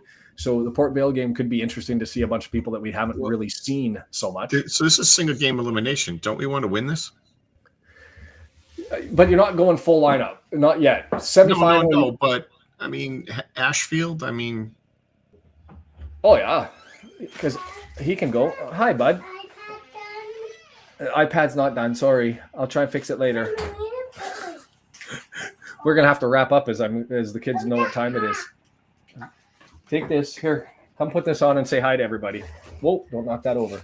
Come say hi to everybody. Really quick. Whoa, you knocked it over anyway. Come say hi. I don't know what you got on your head. Is that your hat? Yeah. Can you put that on too? I can put this on too. Here you go. Those Ready? popsicles? Is it a pop? It is a popsicle. It's got a popsicle on his head. That's what kind of day it is here. I guess this is the sign that I have to wrap it up. You have to give this to Mama so that she can open it for you. Okay? See ya. Close the door for me, please. Bye. I thought I'd lock the door, but I guess I didn't when I was running out to go and get the window stuff all set up. What was I saying? So the Port Vale game, I think you go with closer to a starting lineup than you had for the round robins or even the last one. But I think you're building up. You don't go like if this was the final, you've obviously got essentially your starting lineup kind of going. Can we have the Wrexham PJs for the next match? Brendan, you want to break those out for the Port Vale match? Oh yeah, I got them right off to the side. I'll be wearing them. I'll be wearing it for Port Vale. How's that? It's a PJ day for Port Vale. We can do that. Oh boy, I'm gonna have to go and do dad things here pretty soon, as it's madness in the household this time of the day. And then I've got to talk to Vince and the gang, and I'll reach out to Site B and see if I'm able to squeak out some time to get over there. All right. I'm talking to people. I can give you hugs. You can cut. Yeah, you can give. I give hugs. There you go. It's all good. I got hugs. So that was a miracle run. How do we sum this one up, Brendan, before we end up going? Exciting, hopeful. Let's take this momentum and run the table. I'm gonna temper the excitement. It was full of positive, full of optimism, but not quite there. I'd say we're half cooked, but it's whatever we're cooking smells delicious. So hopefully Parky's able to round out some of the edges and get us there. And then, oh yeah, I guess we can. Woody's actually made a good point. We don't have a game on the 8th, so we can load up against Port Vale if we wanted to. And what's Port Vale's schedule look like? Port Vale FC. They beat Accrington Stanley today to move into 6th on the table as far as their run of form goes. They beat Port Vale. They drew Chesterfield. They beat Newport County. They beat Donny. They drew Cheltenham. And they're on a run since their loss to Grimsby Town of 1, 2, 3, 4, 5 without a loss. Sitting in 6th, and they play us, and then they play Swindon Town away on the 8th. So a good point from Woody there. We can go closer to full lineup. So maybe we do. Although I'd like to see some Mo Fall. I would just to see what we've got. That was chaotic. It was fun for the first 20, and it was fun for the last 5, and everything else in the middle was okay. But the takeaways were we were able to connect with our midfield to the front, and that's amazing. The downside was we had it taken to us for a while and weren't able to counterpunch, and so we'll have to improve on that. But all things told, it don't matter. We helped ourselves to 3 points, and we'll have to send the referee a gift card, as Mr. Howard certainly helped us out on that one. Our first win. Thank you, Mr. Howard, for making sure that we got that today. We'll sum it up with that. To everybody here, like button down below, subscribe. Thank you to our sponsor, Ultimate Promotions, who make the pins. Bryn was talking about the Red Horde. Go to Ultimate Promotions, ultipromo.com, ultimatepromotions.biz. If you're looking for pins, you're looking for badges, you're looking for medals, Go and check them out. Free artwork, free delivery, 48 years of service, impeccable stuff, ultimate promotions. Search them on Google if you need to. And thank you to them. To everybody else, thank you very much for sticking through that one. Say goodbye to everybody. Bye. Bye.